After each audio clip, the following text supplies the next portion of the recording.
Nous sommes le 24 octobre 2020.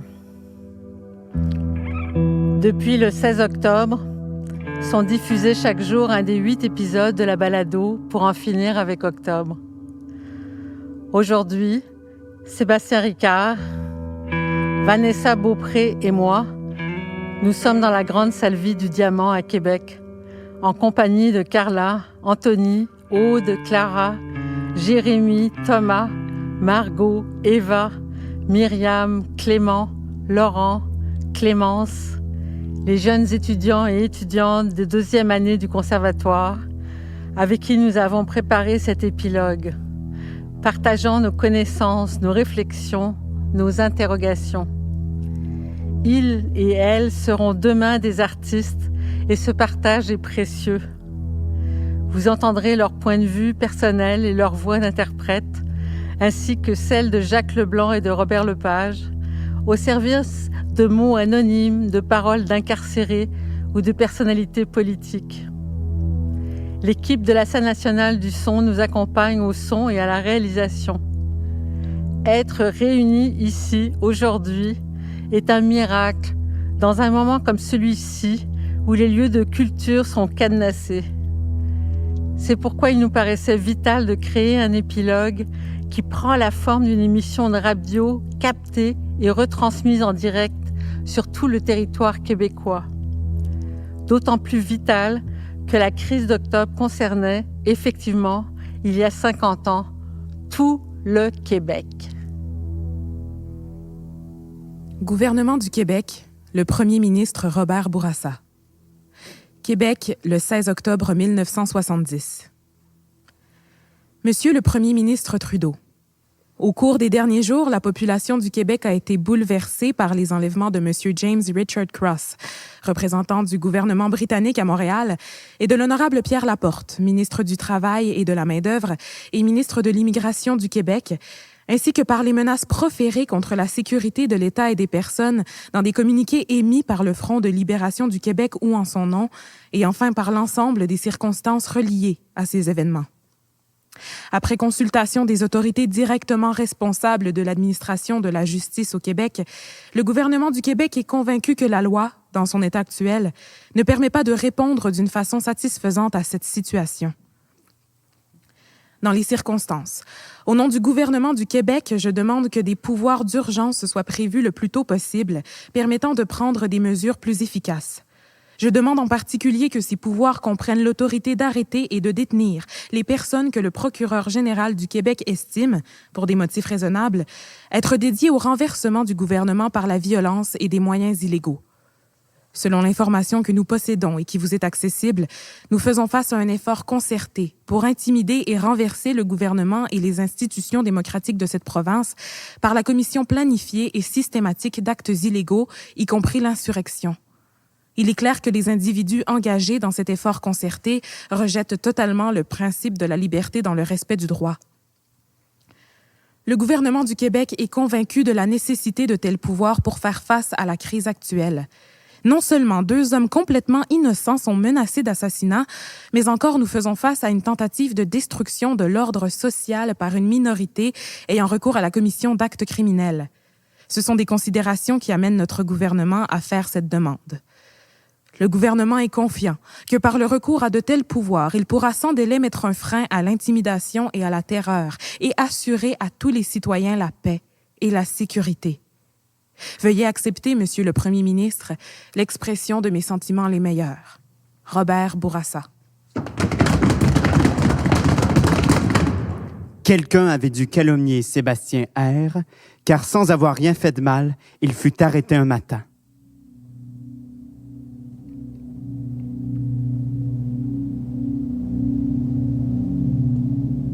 Il y a quelque temps, avec des camarades de théâtre, nous avons lu la pièce d'un auteur suédois qui se déroule à Paris dans les années 90, mettant en scène un couple de juifs chiliens arrêtés et torturés dans la foulée du coup d'État militaire de Pinochet en 1973 et qui durent s'exiler quelques mois plus tard. Sang, de Lars Noren, traite des répercussions infinies et sourdes d'un événement comme celui-là au cœur de l'intimité d'un couple, du passé indépassable qui hante leur vie et qui prend tout particulièrement la figure d'un fils. Un tout jeune enfant, alors, laissé là-bas dans la précipitation du départ et jamais revu depuis. Cette tragédie contemporaine épouse tout naturellement, et presque à l'insu du lecteur, la forme et les grandes lignes d'une autre tragédie, très ancienne, celle-là, et connue de tous, Édipe roi de Sophocle.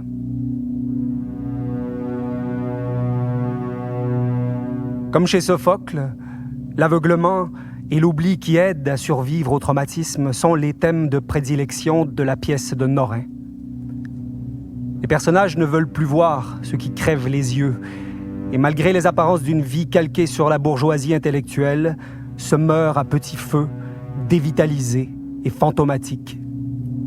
Les paroles qu'ils échangent révèlent malgré eux toute la crise qui couve et qui court entre eux. Peu à peu, leur inconscient occupe tout l'espace dramatique, jusqu'à les avaler.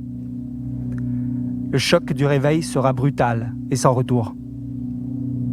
Une fois la lecture achevée, comme de coutume au théâtre, nous avons échangé sur ce que nous venions de lire. Nous avons aussi posé la question de la langue parlée par ces gens-là.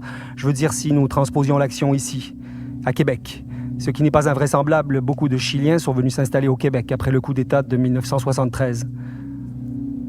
Nous cherchions par divers moyens à éviter le français dit normatif. Faire en sorte de rapprocher cette histoire de nous, de notre histoire, si on veut. En tout cas, de ne surtout pas faire du théâtre français au Québec. L'idée de tâter d'un léger accent espagnol, parler des personnages, ne nous emballait pas complètement. Et comme le joual était carrément hors de question, quelqu'un suggéra de parler comme on parle. Il fallait entendre par là, je crois, de manière décomplexée. Mais la chose en resta là. La matière même de la pièce nous occupa un bon moment ensuite. La souffrance silencieuse et dévorante, la honte, la culpabilité qui hante les personnages, le traumatisme qui les condamne, elle et lui, à rejouer sans fin les scènes de torture subies autrefois, seul moyen de jouir, mais aussi d'expier dans l'exil sans fin l'abandon du fils et du pays comme un seul et même renoncement. Là encore, tout naturellement, nous avons cherché ensemble à rapprocher, si je puis dire, cette histoire de la nôtre. Mais en vain. La dimension politique de la pièce posait problème. Il n'y avait pas d'équivalent ici, semblait-il. Le théâtre québécois, d'ailleurs, enfin, celui que l'on monte et qui rejoint les gens, n'est-il pas le plus souvent un théâtre familial qui renvoie à la vie privée, où l'on souffre, si je puis dire, à la maison? Ce que nous venions de lire se déroulait dans une intimité occupée par un passé aux dimensions sociales et politiques et qui faisait écho à une tragédie grecque. Cette pièce réunissait organiquement la petite et la grande histoire et le mythe en un tout cohérent et éclairant.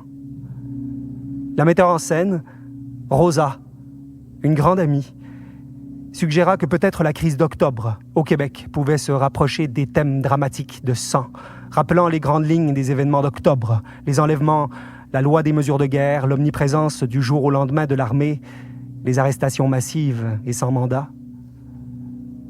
Mais il fut rapidement et assez unanimement décrété que c'était incomparable. La chose en resta là.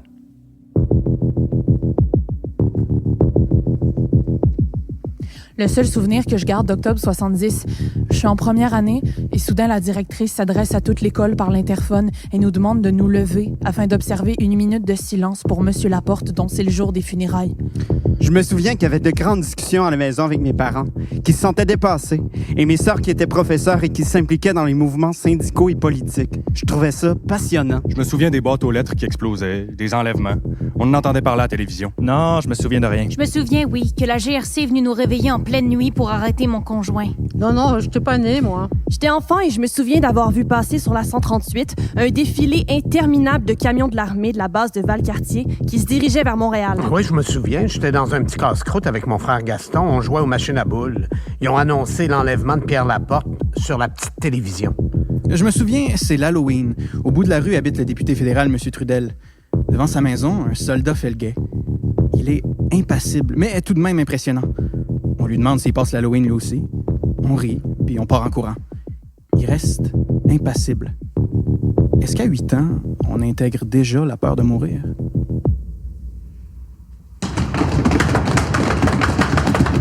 Quelqu'un avait dû dénoncer Aude S., car sans avoir rien fait de mal, elle fut arrêtée un matin. Je m'appelle Clara Vecchio. Je suis étudiante en 2e année au Conservatoire d'art dramatique de Québec. Je me souviens d'être pro-felkiste sans trop savoir pourquoi. Je me souviens de regarder la vidéo de la lecture du manifeste et d'avoir des frissons. Des frissons pour un moment que j'ai pas vécu. 50 ans plus tard, j'ai peur de la police. J'ai peur que la police rentre chez moi. J'ai peur que la police rentre chez moi et arrête mes amis. Et j'ose même pas imaginer l'armée. La violence d'octobre en octobre. Je me souviens, j'avais 11 ans, d'une soirée où ma famille et moi étions tous assis autour de la table à cuisine. Il y avait plein de journaux éparpillés que nous lisions dans le silence. Ce soir-là, il y a eu une panne d'électricité qui a duré des heures. Dans ma tête d'enfant, j'étais persuadé que cette panne et les événements étaient liés, qu'on nous avait plongés dans l'obscurité pour nous punir, pour punir les fauteurs de troubles, nous, les francophones. Je me souviens, j'avais les cheveux de 2 couleurs et je portais une gandoura noire marocaine. On voyait des soldats partout, qui avaient notre âge. On avait peur de se faire arrêter parce qu'ils l'avaient, ce pouvoir-là. Je me souviens que ma maison a été visitée par l'armée. Mes parents sont restés troublés toute leur vie. Je me suis fait raconter des histoires brèves de la crise par ma mère au cours de mon enfance. Je me souviens très bien que ma ligne a été tapée, mes amis perquisitionnés. Ouais, j'allais à la même école que les fils du ministre Cournoyer. Protection accrue autour du collège, hélicoptère de surveillance. Ah, je me souviens pas. À Granby, c'est comme si ça existait pas. Non, j'étais pas né. Je me souviens du couvre-feu à 18h à l'automne et les frères Rose avaient loué un chalet près de mon quartier. J'avais 10 ans et c'était ma première vraie expérience avec un événement d'enlèvement. Je me souviens encore de la gueule de Gaétan Montreuil lisant le manifeste du FLQ aux nouvelles. Je me souviens, ouais, j'ai été contrôlé et fouillé sur la rue Saint-Jean à Québec. Quelqu'un avait dû calomnier Margot A, car sans avoir rien fait de mal, elle fut arrêtée un matin.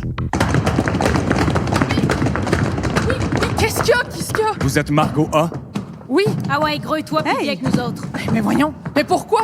Lâchez-moi! Vous avez pas de mandat, vous avez pas le droit de l'arrêter! On a tous les droits. C'est les mesures de guerre. Pierre Laporte n'est pas mort le 16 octobre 1970. 4 policiers de la SQ sont entrés chez moi en cherchant mademoiselle Odette Florent.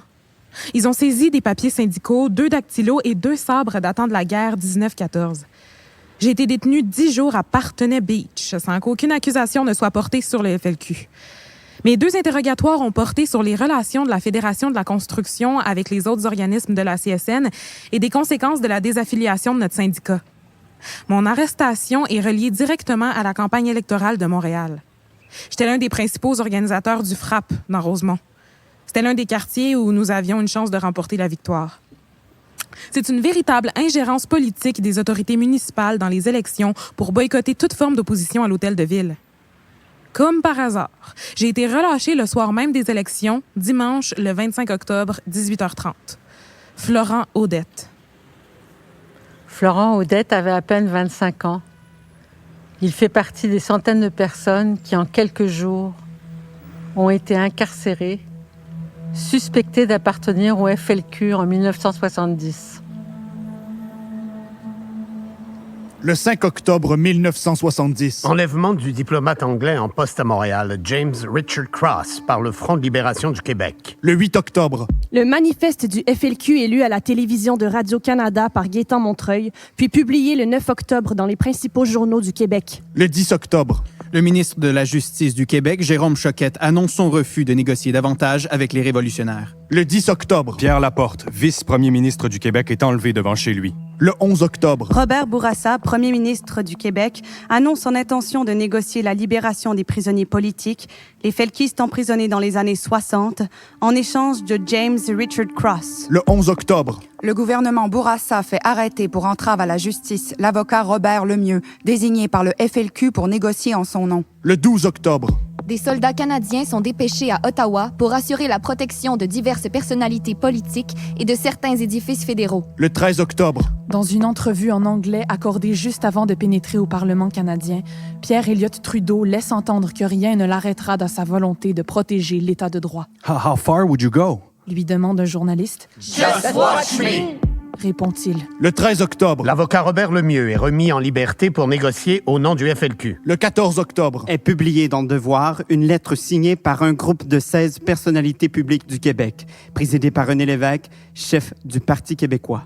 Les signataires donnent leur appui le plus complet à la négociation d'un échange des 2 otages contre les prisonniers politiques et invite instamment tous les citoyens qui partagent leur point de vue à le faire savoir publiquement dans les plus brefs délais. Le 15 octobre au soir, Des milliers de personnes en liesse se réunissent au centre Paul Sauvé à Montréal en soutien au FLQ. le 16 octobre dans la nuit, Le gouvernement fédéral, à la demande du premier ministre Robert Bourassa, promulgue la loi sur les mesures de guerre qui suspend les libertés civiles. L'armée occupe le Québec. En quelques heures, c'est presque 500 personnes qui sont arrêtées sans mandat et incarcérées par la Sûreté du Québec. Pauline Julien, Gérald Godin, André Ferretti, Gaston Miron, Denise Boucher. Pauline Julien. Le journaliste Nick Aufdermor, ainsi que de nombreux artistes et personnalités publiques suspectés d'appartenir ou de soutenir le FLQ. Non. Pierre Laporte n'est pas mort le 16 octobre 1970. dans la nuit du 17 au 18 octobre, après qu'un communiqué du FLQ ait annoncé son exécution, la dépouille de Pierre Laporte est découverte dans le coffre d'une voiture à l'aéroport de Saint-Hubert. Quelqu'un avait dû diffamer Vanessa B., car sans rien avoir fait de mal, elle fut arrêtée un matin. Je m'appelle Margot Auclair. Je suis étudiante en 2e année au conservatoire. Octobre 70, je m'en souviens pas. J'étais pas née. Mais je me souviens que mon grand-père avait un drapeau du Québec accroché à son balcon qui donnait sur le parc La Fontaine. Je trouvais que ça le rendait plus beau que les autres. J'ai pas beaucoup connu mon papy, mais je sais qu'il était indépendantiste et qu'il avait un peu de misère avec les Anglais, comme le faisait croire une de ses chansonnettes préférées. Il y a des Anglais en haut de la côte qui nous pitchent des roches. Si j'en pogne un enfant de chienne, moi, il tord de la poche. Mais avant tout ça, il était fier de parler français. Et je suis reconnaissante d'avoir hérité de sa fierté. Des fois, cette fierté-là me pousse à me sentir froissée quand je me fais servir avec un « How can I help you » avant un « Comment je peux t'aider ». Mais je me demande si je suis trop intense. Mais en même temps, je veux comprendre la situation de chacun. Ma gentillesse entre en conflit avec mes convictions. Mais je pense qu'en tant que peuple, après des centaines d'années d'oppression et de tentatives d'assimilation, on a peur de s'affirmer. La peur, c'est comme la fierté. C'est héréditaire. Je m'appelle Laurent Fectonado. Je suis étudiant en 2e année au conservatoire. Je me souviens d'avoir vu un drapeau felkiste dans la chambre d'un ami. Ça m'avait choqué.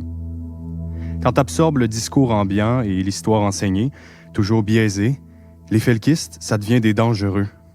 Leur brutalité occulte leurs idées puis le rationnel prend le bord. Chaque fois que j'essaie d'en apprendre plus sur la crise, que je vois des nuances, ou pire, quand je suis impressionné par ce qu'a fait le FLQ, on me donne l'impression que je cautionne la mort d'un homme, que je salis sa mémoire. J'ai envie de séparer la crise humaine de la crise politique. Je partage des millions de choses avec les gens qui habitent et aiment le territoire sur lequel je vis, mais je refuse de partager ça, la honte. Le sentiment de ne pas avoir le droit de parler fort de politique dans un souper. C'est pas culturel, ça. C'est dommage. Je m'appelle Thomas Boudreau-Côté, je suis étudiant en 2e année au conservatoire. Je me souviens, enfant, de ne pas comprendre la complexité des événements d'octobre, mais je me souviens aussi de bien comprendre que c'était trop complexe pour qu'un enfant saisisse ce qu'ils auraient pu m'expliquer. Je me souviens de mon grand-père, fervent défenseur de la souveraineté, qui a été un ouvrier toute sa vie et père de famille de 7 petits monstres, à qui je pense à toutes les fois que j'entends parler de la classe ouvrière canadienne-française exploitée. Mon grand-père en parlait pas beaucoup, mais j'ai toujours eu l'impression qu'il était en crise d'octobre. J'ai grandi en pensant, sans que personne me le dise directement, que le FLQ, c'était une organisation qui avait raison sur le fond, mais qui a dérapé sur la forme. J'ai jamais verbalisé ça avant. T'sais, on parle quand même d'un groupe qui a tué quelqu'un.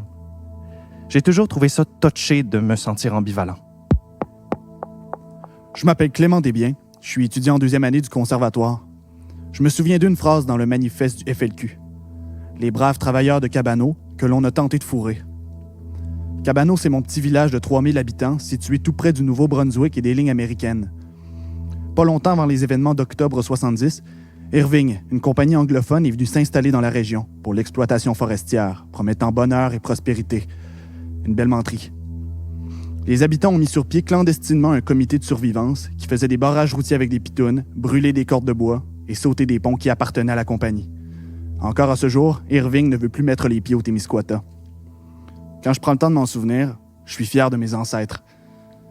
Quand j'ai découvert tout ça, j'ignorais encore tout de la crise d'octobre. Aujourd'hui, on parle surtout de la tragédie entourant la mort de Pierre Laporte. On parle pas des centaines de personnes incarcérées sans charge ni procès, du climat de peur que l'armée est venue installer ici. J'ai l'impression que les gens qui l'ont vécu vivent de la honte face à ces événements, même si de mon côté, j'en ressors avec la fierté de mon patelin. Je suis un indépendantiste convaincu de nature pacifiste, mais dans certains cas, je crois que la violence est inévitable. Quand je pense à octobre 70, je vois 497 personnes arrêtées injustement pour sauver en vain un ministre abandonné par son gouvernement. Je me souviens qu'on était jeunes mariés, qu'on a déplacé la télévision pour écouter le manifeste dans la chambre à coucher. C'est la seule fois qu'on a regardé la télévision dans notre lit. Je me souviens précisément de la lecture du manifeste par Gaétan Montreuil à la télévision de Radio-Canada. Le Front de libération du Québec n'est pas le Messie, ni un Robin des Bois des temps modernes. C'est un groupement de travailleurs québécois qui sont décidés à tout mettre en œuvre pour que le peuple québécois prenne définitivement en main son destin. Le Front de libération du Québec veut l'indépendance totale des Québécois, réunis dans une société libre et purgés à jamais de sa clique de requins voraces, les big boss patronneux et leurs valets, qui ont fait du Québec leur chasse gardée du cheap labor et de l'exploitation sans scrupules. Repeat after me. Cheap labor means main-d'œuvre bon marché. Ce qu'on appelle démocratie au Québec n'est en fait et depuis toujours que la démocratie des riches. La victoire du Parti libéral en ce sens n'est en fait que la victoire des faiseurs d'élections, Simard, Cotroni. En conséquence, le parlementarisme britannique s'est bien fini et le Front de libération du Québec ne se laissera jamais distraire par les miettes électorales que les capitalistes anglo-saxons lancent dans la basse-cour québécoise à tous les 4 ans. Le Front de libération du Québec n'est pas un mouvement d'agression, mais la réponse à une agression, celle organisée par la haute finance par l'entremise d'un gouvernement de mitaines. Nous en avons soupé des promesses de travail et de prospérité, alors que nous serons toujours les serviteurs assidus et les lèche-bottes des big shots. Tant qu'il y aura des Westmount, des Town of Montreal, des Hampstead, des Outremont, tous ces châteaux forts de la haute finance de la rue Saint-Denis et de Wall Street, nous vivrons dans une société d'esclaves terrorisés. Travailleurs du Québec, commencez dès aujourd'hui à reprendre ce qui vous appartient. Faites vous-même votre révolution dans vos quartiers, dans vos milieux de travail. Et si vous ne le faites pas vous-même, d'autres usurpateurs, technocrates ou autres remplaceront la poignée de fumeurs de cigares que nous connaissons maintenant. Il faut mettre hors d'état de nuire tous ces professionnels du hold-up et de l'escroquerie. Banquiers, businessmen, juges et politicailleurs vendus. Le jour s'en vient où tous les Westmount du Québec disparaîtront de la carte. Notre lutte ne peut être que victorieuse. On ne tient pas longtemps, dans la misère et le mépris, un peuple en réveil. Vive le Québec libre! Vive les prisonniers politiques! Vive la Révolution québécoise! Vive le Front de libération du Québec!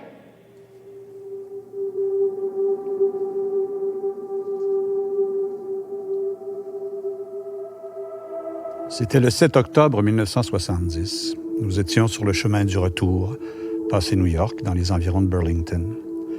Nous revenions au Québec. J'étais en compagnie de Paul et Jacques Rose. Madame Rose et sa fille Claire nous accompagnaient. Cela faisait une dizaine de jours que nous étions partis du Québec. Le Front de libération du Québec est un groupement de travailleurs québécois qui sont décidés à tout remettre Tout à coup, en œuvre. à la radio, on a commencé la lecture d'un manifeste.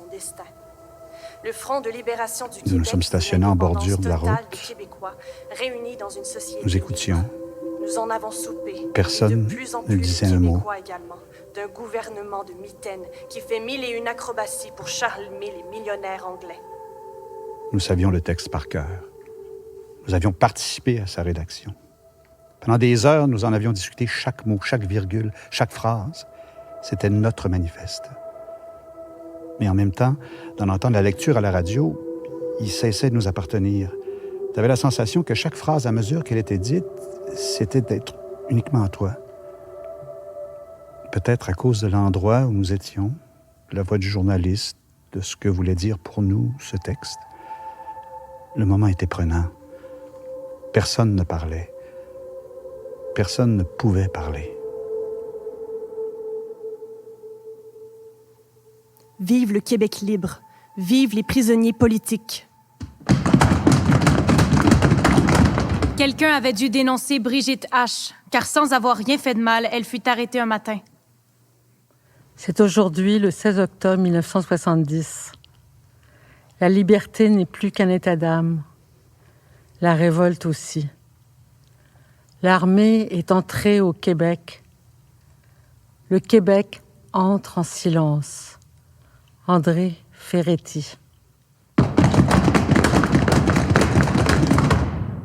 Quelqu'un avait dû calomnier Jérémy M., car sans avoir rien fait de mal, il fut arrêté un matin.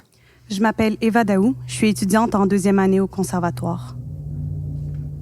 Je me souviens, quand j'étais jeune, des discussions politiques entre mon père et mon grand-père maternel.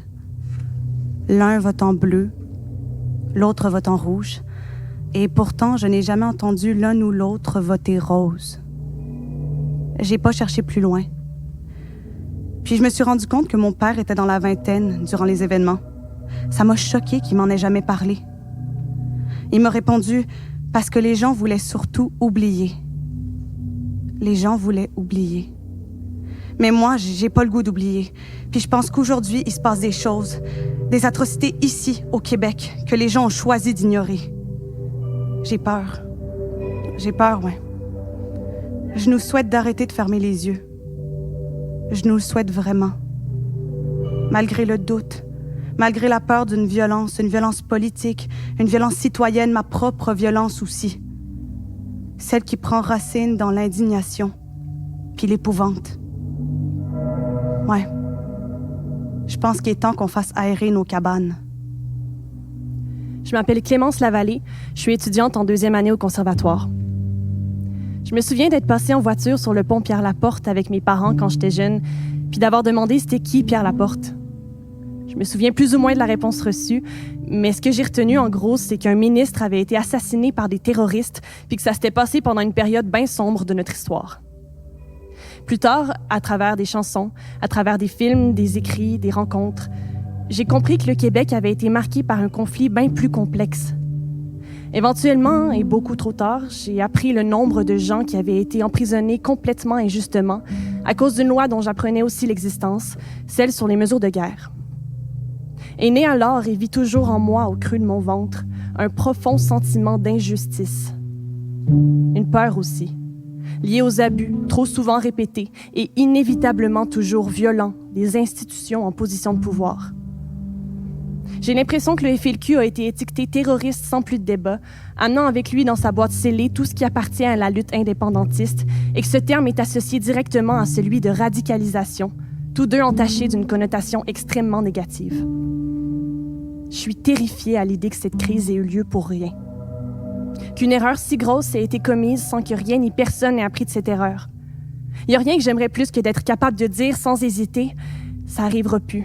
Pas ici, pas comme ça. » Mais c'est pas possible. Il y a trop d'erreurs politiques qui continuent d'être faites. Si même la crise d'octobre n'a pas suffi pour changer les choses, qu'est-ce que ça va prendre? Je m'appelle Jérémy Michaud. Je suis étudiant en 2e année au conservatoire. Je me souviens de ma première année au Québec. Je suis originaire du Nouveau-Brunswick et en 2012, j'ai décidé de poursuivre mes études à Québec, à l'Université Laval. Lors de ma première année, j'ai fait partie d'une équipe d'improvisation. Une de mes premières improvisations est inspirée de la crise d'octobre. C'était pas l'improvisation du siècle, laissez-moi vous le dire. Je devais incarner Pierre Laporte et je savais pas qui c'était. C'est seulement après le match que j'ai fait mes recherches pour ensuite m'intéresser à l'histoire du Québec. Quelles ont été les raisons de cette crise? Pourquoi être ou devenir souverainiste? Quel est l'ultime combat du peuple québécois? Pour moi, la crise d'octobre est le portrait d'un peuple qui revendique ses droits sociaux. Ça fait presque 10 ans que je réside au Québec. Je suis fier de mes racines acadiennes. Je suis fier d'être dans une province où la langue française est une priorité. Je m'appelle Carla Mesquita Onhon et je suis étudiante en 2e année au conservatoire. Comme mon nom de famille le laisse entendre, je ne viens pas d'ici. Mes parents n'ont pas pu me parler de la crise d'octobre puisqu'ils ne l'ont pas vécue. La seule personne bien placée pour m'en parler, soit un professeur d'histoire au secondaire, ne l'a malheureusement pas fait. Il a préféré nous faire visionner un film, Octobre, de Falardeau, et de ne pas se prononcer. Le problème, c'est qu'à l'époque, je pensais qu'un film, c'était automatiquement une fiction. Je me souviens d'avoir eu l'impression que ces événements-là n'étaient pas réellement arrivés. Aujourd'hui, j'ai plutôt peur que ce qu'on vit là passe trop vite dans l'oubli. Puis je me questionne. Pourquoi est-ce que mon prof d'histoire ne s'est aucunement prononcé sur la question de la crise d'octobre? Pourquoi avoir décidé de nous enseigner l'histoire à l'aide d'un film? Est-ce que ça venait d'un malaise, d'une interrogation, d'une honte, d'une déception? Je le saurai jamais.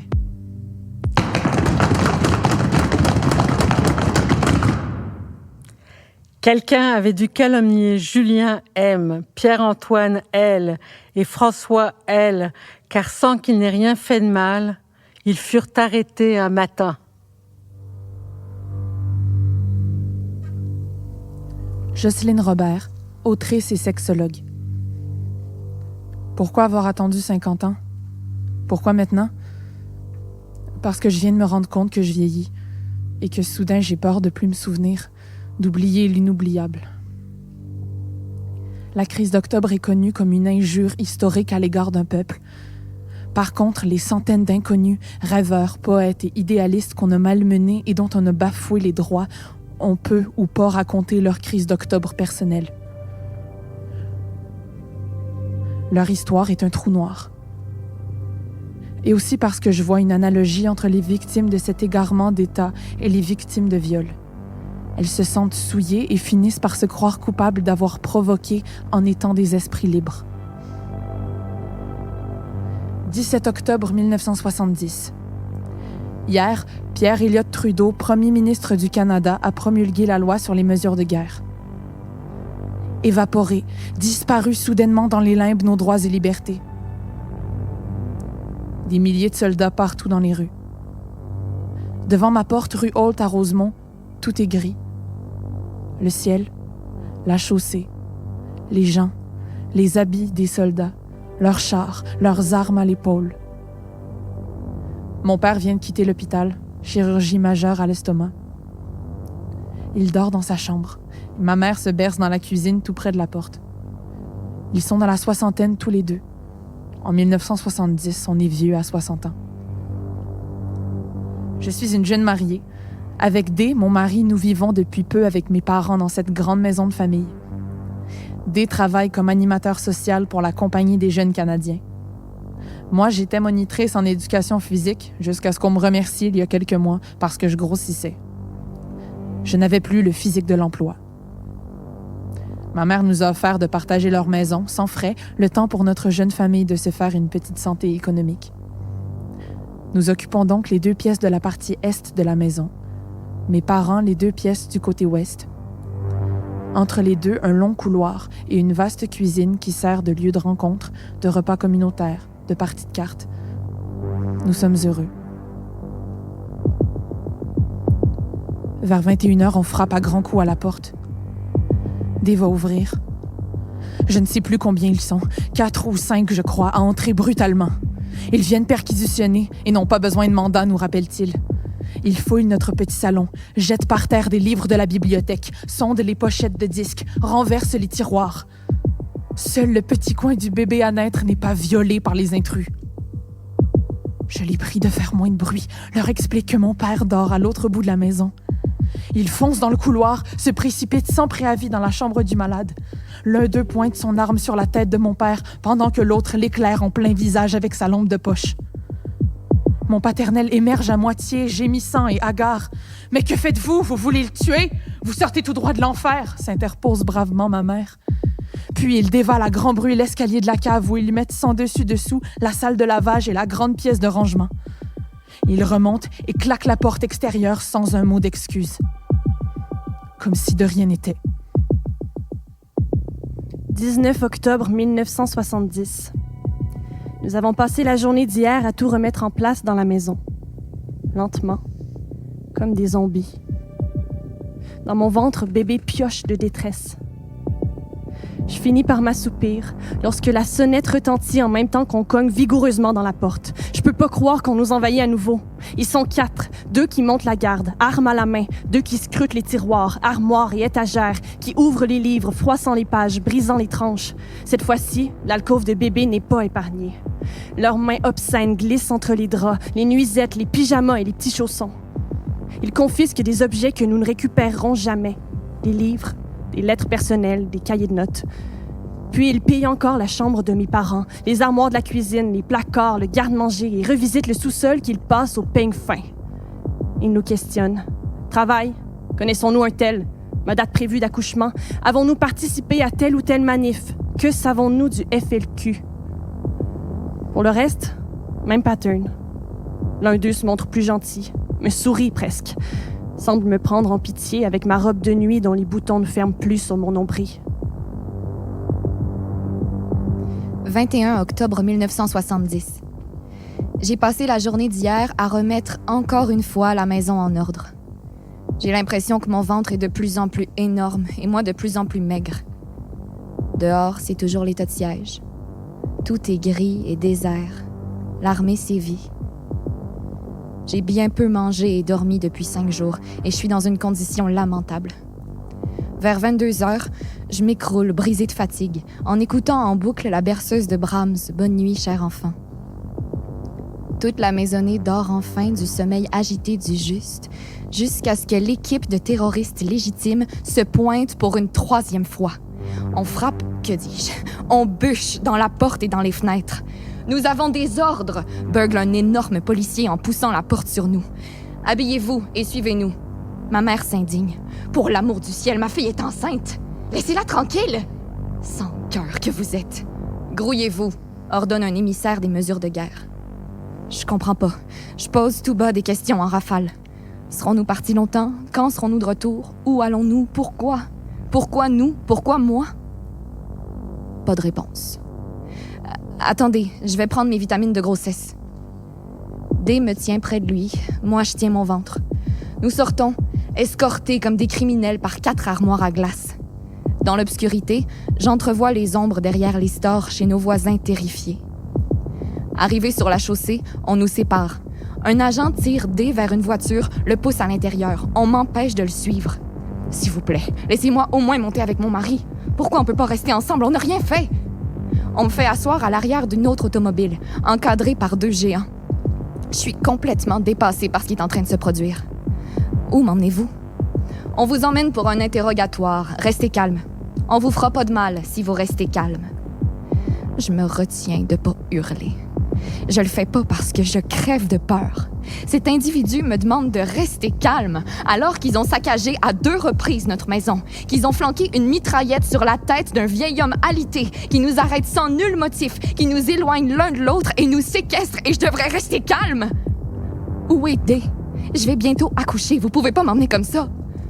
C'est mal et c'est dangereux ce que vous faites. Je pleure en silence, de désespoir et d'incompréhension. Le géant à ma droite me parle avec douceur. Il sort des feuilles de papier dactylographiées. Sur l'une d'elles, il y a des noms, je dirais une 15aine, dont le mien, que je distingue à peine tant j'ai les yeux bouffis. Vous voyez votre nom ici? Oui. C'est la liste des personnes que nous ne devons pas laisser s'échapper. C'est absurde. Vous pensez que je suis dangereuse? Qu'est-ce que toute cette mascarade veut dire? Ça veut dire que nous pourrions tirer sur vous si vous tentiez de fuir. La voiture démarre. Il n'y a plus là qu'une petite boule, pétrifiée entre 2 colosses, avalée par la banquette. Ça n'a aucun bon sens. C'est complètement débile. Non, mais... Il n'y a pas plus vulnérable qu'une femme enceinte qu'un petit papier. C'est clairement pas des gens qui sont dangereux. Pour vrai, c'est ça, le terrorisme. C'est littéralement un exemple parfait des personnes les plus faibles de la société qu'on terrorise. C'est un gun d'en face parce que... Tu dis à une femme enceinte que tu vas y tirer dessus. À quel point? Déjà avoir une liste avec des On noms. la lâche pas. Protéger, C'est-tu juste moi qui entends ça? Je pense que c'est les voisins. Non, c'est en haut, là. OK. Anyway. Ils doivent être encore en train de se taper dessus. Mais c'est rendu que c'est la police qui intimide. Non, mais comment tu rentres chez toi après Le pire, c'est avoir que c'est menacé notre une police. femme? Tu peux pas dire. C'est pas la police fédérale. C'est même pas l'armée. C'est pas l'armée. C'est la police québécoise. Ils rentrent chez eux après ce moment. Entre nous, entre frères, là. Voyons, je suis pas fou, là. On entend clairement quelque chose. Quelqu'un avait dû dénoncer Clara V, Eva D, Aude S et Myriam A, car sans savoir pourquoi, un matin, elles furent arrêtées.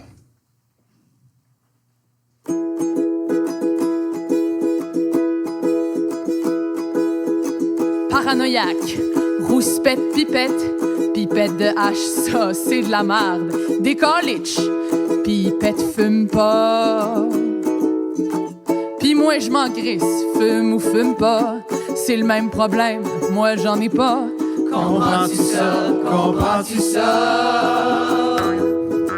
Pour moi c'est clair comme de l'eau de roche, rocher percé, t'en souviens-tu? Il est toujours là, pis il bouge pas. Y'a rien qu'un œil, mais il te regarde, ça c'est moi, toi tu me vois pas. Comprends-tu ça? Comprends-tu ça? C'est comme ton ombre, tu regardes pensant que c'est toi, mais c'est pas toi. Ton ombre te suit, suis-la donc pas. C'est ma bébelle, c'est notre bébelle. Moi je m'en occupe, occupe-toi pas. Comprends-tu ça? Comprends-tu ça? Il fait soleil, même si ça pleut, même si ça pète, même si ça tonne. Ça m'étonne pas, moi j'ai la paix. Toi tu l'as pas, mais ça viendra. Moi je me sens venir, puis je vais revenir. Comprends-tu ça? Comprends-tu ça? Je suis défrichée, pas défroquée. En dessous de mes cheveux, j'ai ma tête. Un Québec love, ça c'est mon bague. Faut faire quelque chose. Ah ouais, ça presse. Lâche pas bonhomme, ce sera ta fête. Comprends-tu ça? Comprends-tu ça? Puis les États, c'est ta personne, c'est ta babelle, c'est pas notre bébelle qui se l'arrache. Puis moi je m'en sac. Moi j'ai mon arche, arche de Noé. Joyeux Noël, tremblez, ça c'est à nous autres. Comprends-tu ça? Comprends-tu ça? Y'en a plus de Chris, y'a plus de Christmas qui se l'arrache, leur Santa Claus de chez Simpson pis de chez Eaton. Moi je me contente de Dupuis frère, moi je me contente d'Homère Dessert. Comprends-tu ça? Comprends-tu ça? Pacifique plante, cruise les Anglais, pacifiquement, si c'est possible, pacifiquement. Si ça l'est pas, donne-moi un gun, moi je m'en occupe. Comprends-tu ça? Comprends-tu ça?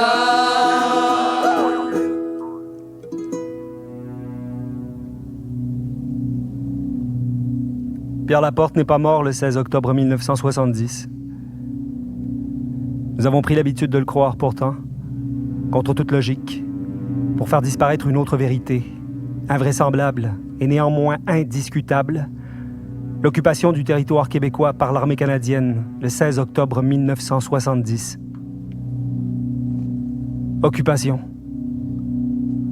Le terme, sa portée, encore aujourd'hui, 50 ans après, alors que la rare occasion de remettre en cause le récit de ces événements se présente, car ils se tiennent dans un passé toujours actif, et ce, parce qu'un nombre significatif de gens qui les ont vécus vivent encore. Occupation, oui, le mot fait tressaillir, sursauter directement de l'enlèvement d'un homme à sa mort brutale, en passant outre ce qui conditionne cette mort, la rend possible, l'explique même, permet de la penser et faire en sorte surtout qu'elle ne demeure pas vaine. Ce qui signe son arrêt de mort, c'est l'action unilatérale et disproportionnée au regard des circonstances du gouvernement fédéral de Pierre Elliott Trudeau. C'est lui qui l'a abandonné et tous les autres qui l'ont laissé faire. Comme pour bien s'en rappeler, la mort le 18 octobre de Pierre Laporte est la journée anniversaire de Pierre Elliott Trudeau. Dès le début de ce travail de recherche et de réflexion sur octobre, je n'ai pas voulu adhérer à ce qui excite la chronique journalistique et enflamme l'imagination romanesque depuis 50 ans. Je n'ai pas voulu accorder quelque crédit que ce soit aux proliférantes théories du complot, ni à ce que j'appellerais notre roman policier national, Lequel des felkistes a tué Laporte et comment? L'histoire d'Octobre à cause de ces Blancs serait séquestrée, au dire de certains. Il faudrait pour d'autres attendre encore 50 ans l'hypothétique ouverture des tout aussi hypothétiques dossiers secrets à Ottawa pour se faire une idée. Ces postures dénotent une prostration, une apathie qui, avec le passage des ans, se cristallise. L'attente infinie, tout comme les élucubrations qui laissent croire à un pouvoir supérieur ordonnant le début de la crise pour rendre inéluctables ses conclusions, discréditer l'indépendance, l'association pour toujours au terrorisme, par exemple, tous ces prétextes, ces dérives, ces divagations réconfortent parce qu'elles permettent à la pensée de faire grève, de faire taire les tourments qu'elle soulève. Ce qui tourmente est donc ce qui m'a d'emblée passionné et que je résumerai ainsi. Comment avons-nous pu collectivement prendre fait et cause pour des assassins? La seule question révolte. Il faut entendre ces jours-ci, dans une balado commune, Anne-Marie Dussault retenir Marc Laurando de s'engager dans une voie aussi hasardeuse. Il ne faudrait surtout pas que la passion manifeste de son conjoint pour cette histoire méconnue, parce que violente, du Québec, les entraîne tous les deux hors des sentiers balisés de la sacro-sainte neutralité journalistique. Mais contrairement au couple Laurando-Dussault, c'est pour ne pas l'avoir vécu que je me suis autorisé un retour sur la crise d'octobre. Convaincu que le souvenir que l'on en conservait, cette mauvaise conscience, cherchait à entraver ma pleine présence au monde, à mon désir d'engagement naturel pour la société qui est la mienne. Cette incapacité à prendre pied soulève une frustration chez moi et partout autour de moi, et qui fait des petits, qui pourrait bien devenir, et plus vite qu'on le croit, de la haine pure et simple pour le Québec, pour son inconséquence, son incohérence, la confusion dans laquelle il aime se complaire, divaguant sur la politique, l'économie, la culture et maintenant l'écologisme. Une confusion respectable qui fera toujours le lit de l'abus, qui sert à l'oublier, à le masquer, à le refouler. Ce que j'ai trouvé remarquable de netteté par contraste, c'est l'action felkiste, celle du 5 octobre. L'enlèvement de James Richard Cross, qui se distingue des attentats à la bombe qui précèdent, qui se distingue aussi par le degré d'engagement beaucoup plus grand qu'il laisse entrevoir. Une prise de risque proportionnelle à la conviction. La clandestinité des acteurs, loin de signaler leur lâcheté, permet au plus grand nombre de se reconnaître en eux, car le peuple est, a toujours été, sera toujours un clandestin. La netteté, c'est donc aussi celle des paroles qui suivirent le passage à l'acte et l'adhésion étonnante et claire d'un nombre considérable de Québécoises et de Québécois à la démarche felkiste dès le 8 octobre. On sait aujourd'hui que la lecture du manifeste, une concession des pouvoirs en place, convaincu du discrédit qu'il attirerait au FLQ, provoqua le contraire, exactement, et que pour une fois dans ce pays de fous qui baragouine des deux bords de la gueule, des paroles droites et dures et drôles que nous seuls pouvions inventer, taillées sur mesure pour notre réalité immense, sont sortis du corps de Gaétan Montreuil, l'homme tronc de Radio-Canada, devenu pour l'occasion un ventriloque, un ravisseur, lui aussi. Montreuil, dans la dignité qu'il imprime à sa lecture, neutre et posé, participe de la beauté du moment. Montreuil lit le manifeste avec noblesse. Il le laisse entendre. Non, Pierre Laporte n'est pas mort le 16 octobre 1970. Ce qui est mort, le 16, c'est notre innocence. Entre Québec Love et l'Alouette en colère résonne la perte de notre innocence.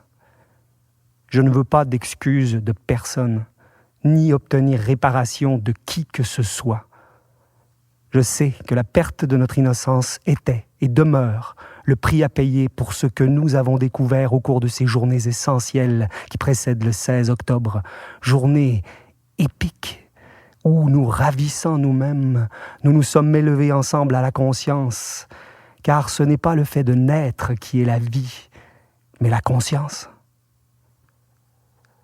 L'état d'insurrection appréhendé, c'est ça. Une résurrection qu'on appréhende partout sur le territoire.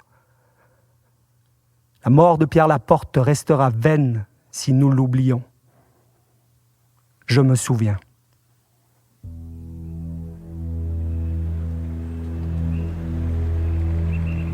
Je m'appelle Anthony Parent-Castana. Je suis étudiant en deuxième année au conservatoire. Je me souviens, quand on a parlé des événements dans mon cours d'histoire, le soir même, j'ai demandé à mon grand-père s'il se souvenait de quelque chose sur le sujet. Et avant même que j'obtienne une réponse, j'ai juste vu ses sourcils se froncer et sa bouche se raidir, comme s'il voulait pas sacrer devant moi. Il a fini par rien dire. En vieillissant, je me souviens pas avoir vraiment entendu de discours souverainiste de la part de mes parents. La question a peu, sinon jamais été abordée, encore moins les événements d'octobre 70. C'est seulement récemment, avec le 50e et en fréquentant les gens de l'école, que j'ai eu de l'information concrète. Tranquillement, j'adhère à certaines idéologies, mais je suis pas prêt à dire que c'est clair dans ma tête. Il y a beaucoup de choses qui me frustrent à propos de ces événements-là. Et cette frustration provient en partie du manque d'éducation dans nos milieux scolaires. J'arrive pas à croire que la seule chose que je connaissais, c'était qu'il y avait eu des mesures de guerre et qu'un ministre avait été enlevé et assassiné. Mais c'est tellement plus que ça. Et cette connaissance-là aurait pu m'aider bien plus tôt à me forger une opinion politique sur la question de l'indépendance. Ça m'a choqué. En fait, tout m'a choqué. Le désespoir dans lequel les gens ont dû se trouver quand l'armée était dans les rues. L'injustice d'être incarcéré sans procès. Mais surtout, grandir en pensant que le FLQ, c'était des terroristes.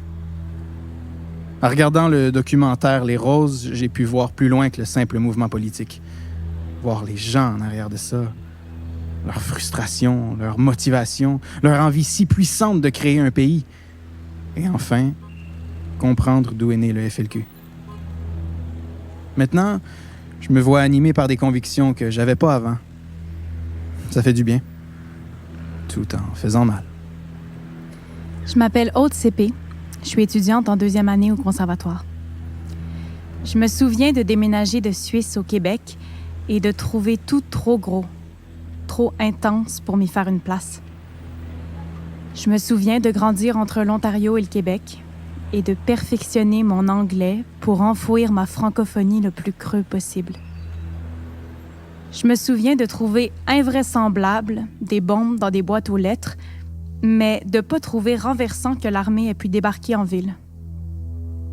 La loi des mesures de guerre, c'était un grain de sable dans le cursus de mon cours d'histoire, une ligne dans des dizaines de pages de notes de cours, alors j'ai considéré que ça devait être ça, le souvenir d'octobre dans la mémoire collective.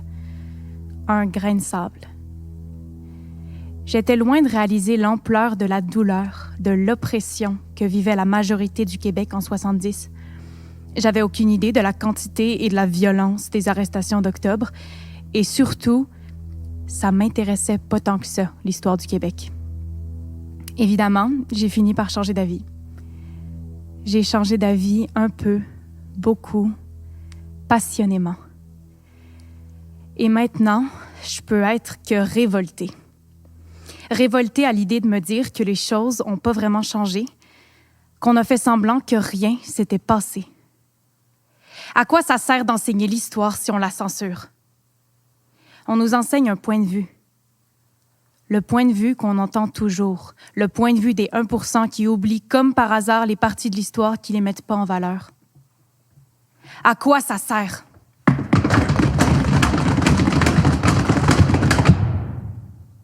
Quelqu'un avait dû dénoncer Jacques L., car sans avoir rien fait, il fut arrêté un matin.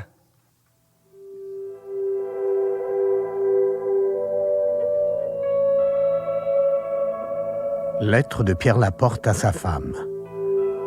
12 octobre 1970, 7 heures du matin.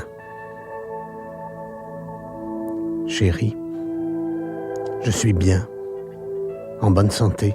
J'ai passé une bonne nuit. J'insiste pour que toi-même et les enfants preniez les choses de manière à ne pas mettre votre santé en danger. Je pense à vous trois constamment, et cela m'aide à tenir le coup. L'important, c'est que les autorités bougent. Mon amour à tout le monde. Pierre.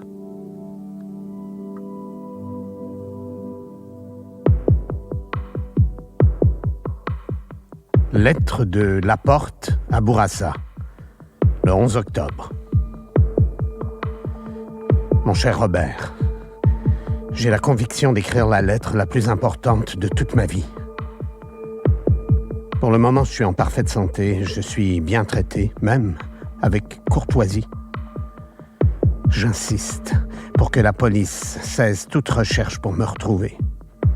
Si elle y parvenait, cela se traduirait par une fusillade meurtrière dont je ne sortirais certainement pas vivant. Ceci est absolument capital. Tu as le pouvoir, en somme, de décider de ma vie. S'il ne s'agissait que de cela et que le sacrifice doive avoir de bons résultats, on pourrait y penser. Mais nous sommes en présence d'une escalade bien organisée qui ne se terminera qu'avec la libération des prisonniers politiques. Après moi, ce sera un 3e, puis un 4e et un 20e. Si tous les hommes politiques sont protégés, on frappera ailleurs, dans d'autres classes de la société. Autant agir tout de suite et éviter un bain de sang et une panique bien inutile. Tu connais mon cas personnel, qui mérite de retenir l'attention. J'avais 2 frères. Ils sont morts tous les 2. Je reste seul comme chef d'une grande famille qui comprend ma mère, mes sœurs, ma propre femme et mes enfants, ainsi que les enfants de Roland, dont je suis tuteur. Mon départ sèmerait un deuil irréparable, car tu connais les liens qui unissent les membres de ma famille. Ce n'est plus moi seul qui est en cause, mais une douzaine de personnes, toutes des femmes et de jeunes enfants. Je crois que tu comprends. Si le départ des prisonniers politiques est organisé et mené à bonne fin, j'ai la certitude que ma sécurité personnelle sera absolue. La mienne et celle des autres qui suivraient. Cela pourrait se faire rapidement, car je ne vois pas pourquoi, en mettant plus de temps, on continuerait à me faire mourir à petit feu dans l'endroit où je suis détenu. Décide. De ma vie ou de ma mort. Je compte sur toi et t'en remercie. Amitié. Pierre Laporte.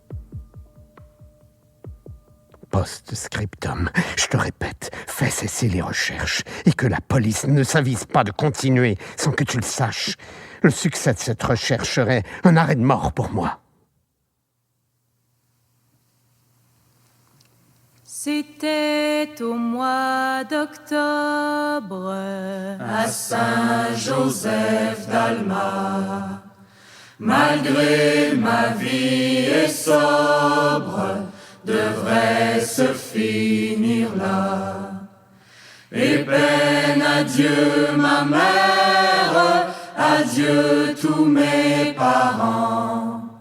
Voilà que je vous quitte aujourd'hui pour longtemps. Écoute mon histoire, jeune homme y a voyagé. J'ai toujours dans mémoire d'avoir l'éternité. La mort peut apparaître sans que vous l'attendiez. Avec sa main de traître, elle pourrait vous frapper. C'était au mois d'octobre à Saint-Joseph d'Alma. Malgré ma vie est sobre, devait se finir là. Au foyer de mon frère, viens prendre mon souper. Voilà m'attendait guère, à tous vous retrouver. Quand on revient de vie, on est plus grand, plus fort. Et alors on se rit d'avoir eu peur de la mort. L'espoir vient de renaître, à nous de le conserver.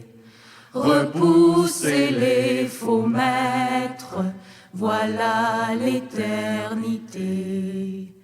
combattre les faux maîtres, voilà la liberté.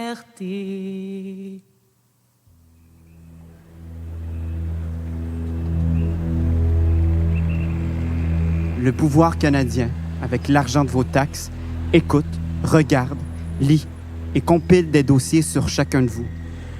En octobre 1970, vers 4 heures du matin, 16 enfants mineurs, une maman, un papa et une employée furent terrorisés par 5 malabars armés jusqu'aux dents qui firent éruption avec fracas et fouillèrent de la cave au grenier, une demeure familiale jusqu'alors paisiblement endormie. Ce viol de nos intimités fut et demeura insupportable. Sans explication, les 5 intrus enlevèrent le papa. 2 voitures non identifiées le conduisirent dans une prison toute neuve de la rue Partenay. On le séquestra en cellule 2 longues semaines, sans qu'on lui en donne les raisons. Durant cette interminable journée, ni la maman ni les enfants ne surent ce qu'il advenait de cet homme qui était tout pour eux.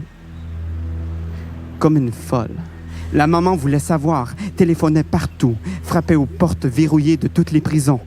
Incommunicado.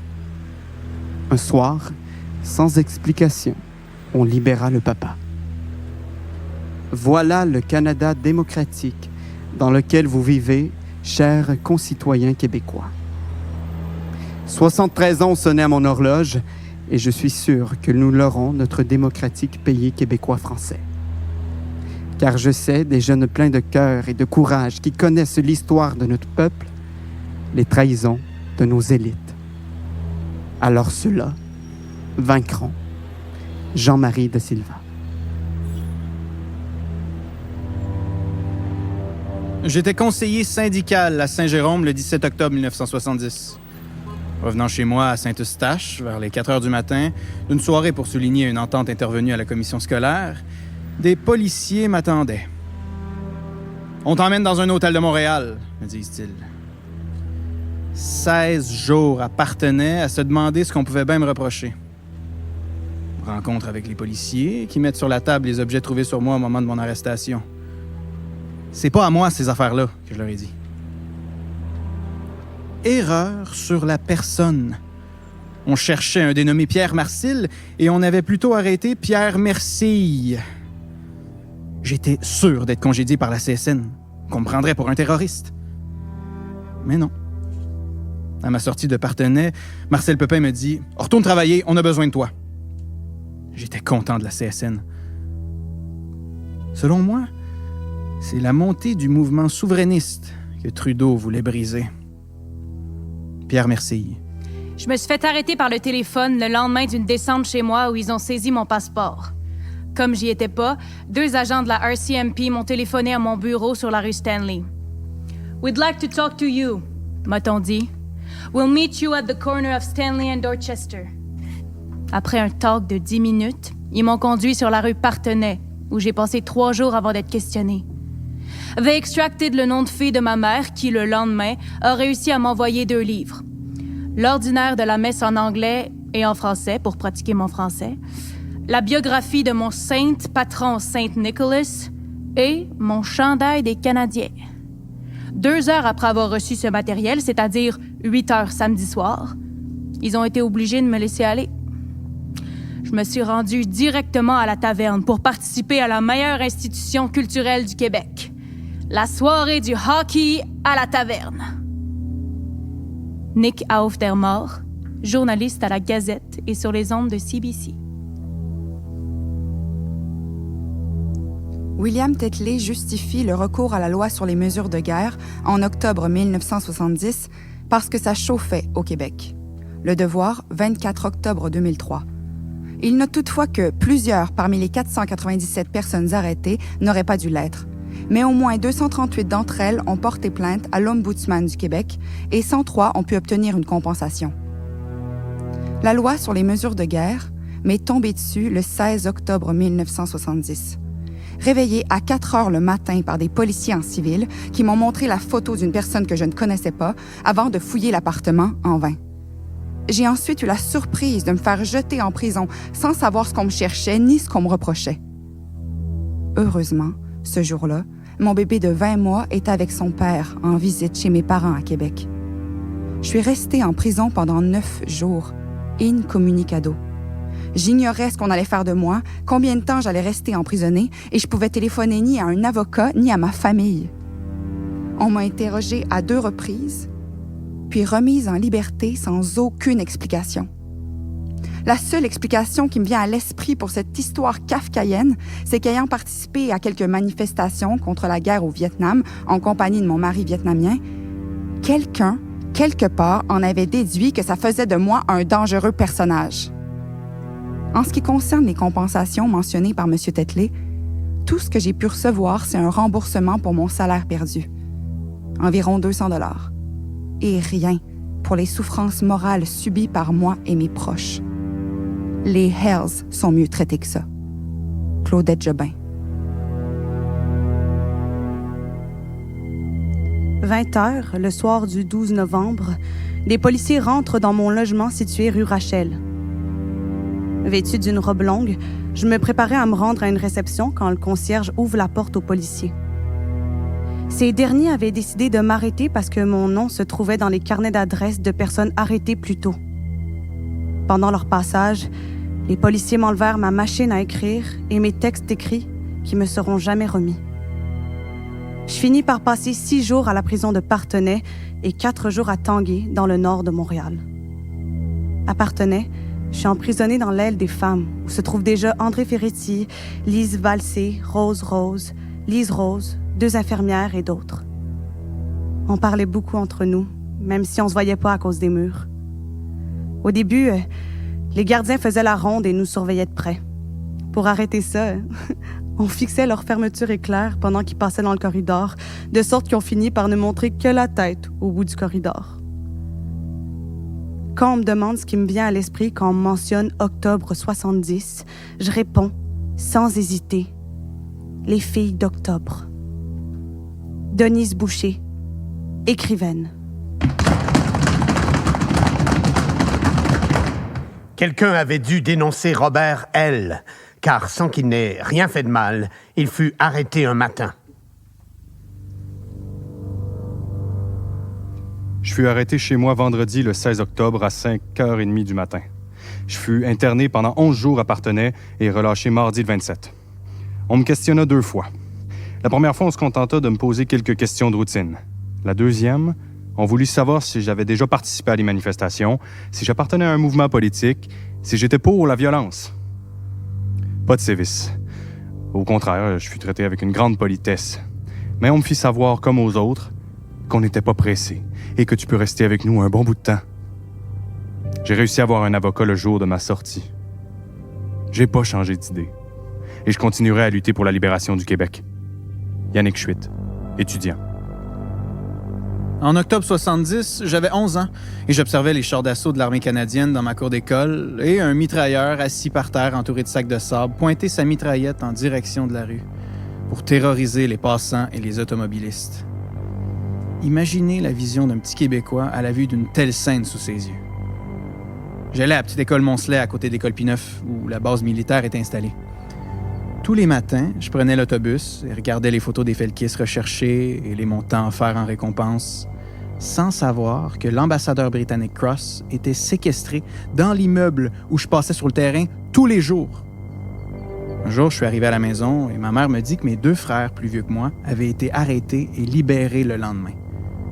Le soir de la lecture du texte du FLQ à la télé, je voyais mon père inquiet et songeur, lui qui a été un militant syndicaliste, et je lui dis « Je pense qu'ils ont raison. » Mon père m'a répondu « Peut-être. » Et à partir de ce jour, je suis devenu indépendantiste et j'ai combattu aux 2 référendums et pendant plus de 30 ans pour la cause. Pour avoir vécu la crise de près, j'ai une satisfaction aujourd'hui, celle de voir mon fils étudier en histoire à l'université et d'être souverainiste convaincu. Nous vaincrons. Régent Martin, dit Saint-Jean. J'ai été arrêté en pleine rue à la pointe d'un revolver. Après avoir fouillé mon auto, ils m'ont emmené sur Parthenay. Je suis resté là pendant 8 jours, sans jamais pouvoir communiquer avec personne. Les flics m'ont jamais dit pourquoi ils m'avaient arrêté, et je suis sûr qu'ils le savent pas eux-mêmes. J'ai été interrogé 3 fois. Ils m'ont demandé si j'étais membre du FLQ, si je savais où était Cross. Mais ce sont surtout des questions sur mes opinions personnelles qu'ils m'ont posées. Qu'est-ce que vous pensez de la violence? Croyez-vous que Vallière et Gagnon sont des gars dangereux? C'est évident qu'ils ne me soupçonnaient pas d'avoir été mêlés aux enlèvements. Le but principal de l'opération policière actuelle consiste à monter les dossiers les plus complets possibles sur toutes les personnes qui pensent au Québec et de leur faire peur pour qu'ils arrêtent de parler. Ils veulent faire des indépendantistes, des chiens galeux aux yeux de l'opinion. Pour certains, ça peut même signifier la ruine financière. Au centre de planning familial, ici, nos subventions du gouvernement fédéral sont sérieusement remises en question depuis mon arrestation. Serge Mongeau, médecin et écrivain. Quelqu'un avait dû calomnier Clément D., Clémence L., Anthony C. et Thomas B., car sans avoir rien fait de mal, ils furent arrêtés un matin.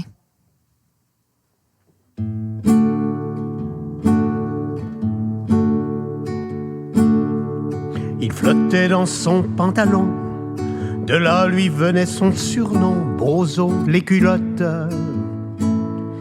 Y avait qu'une 5e année, il savait à peine compter, Bozo les culottes.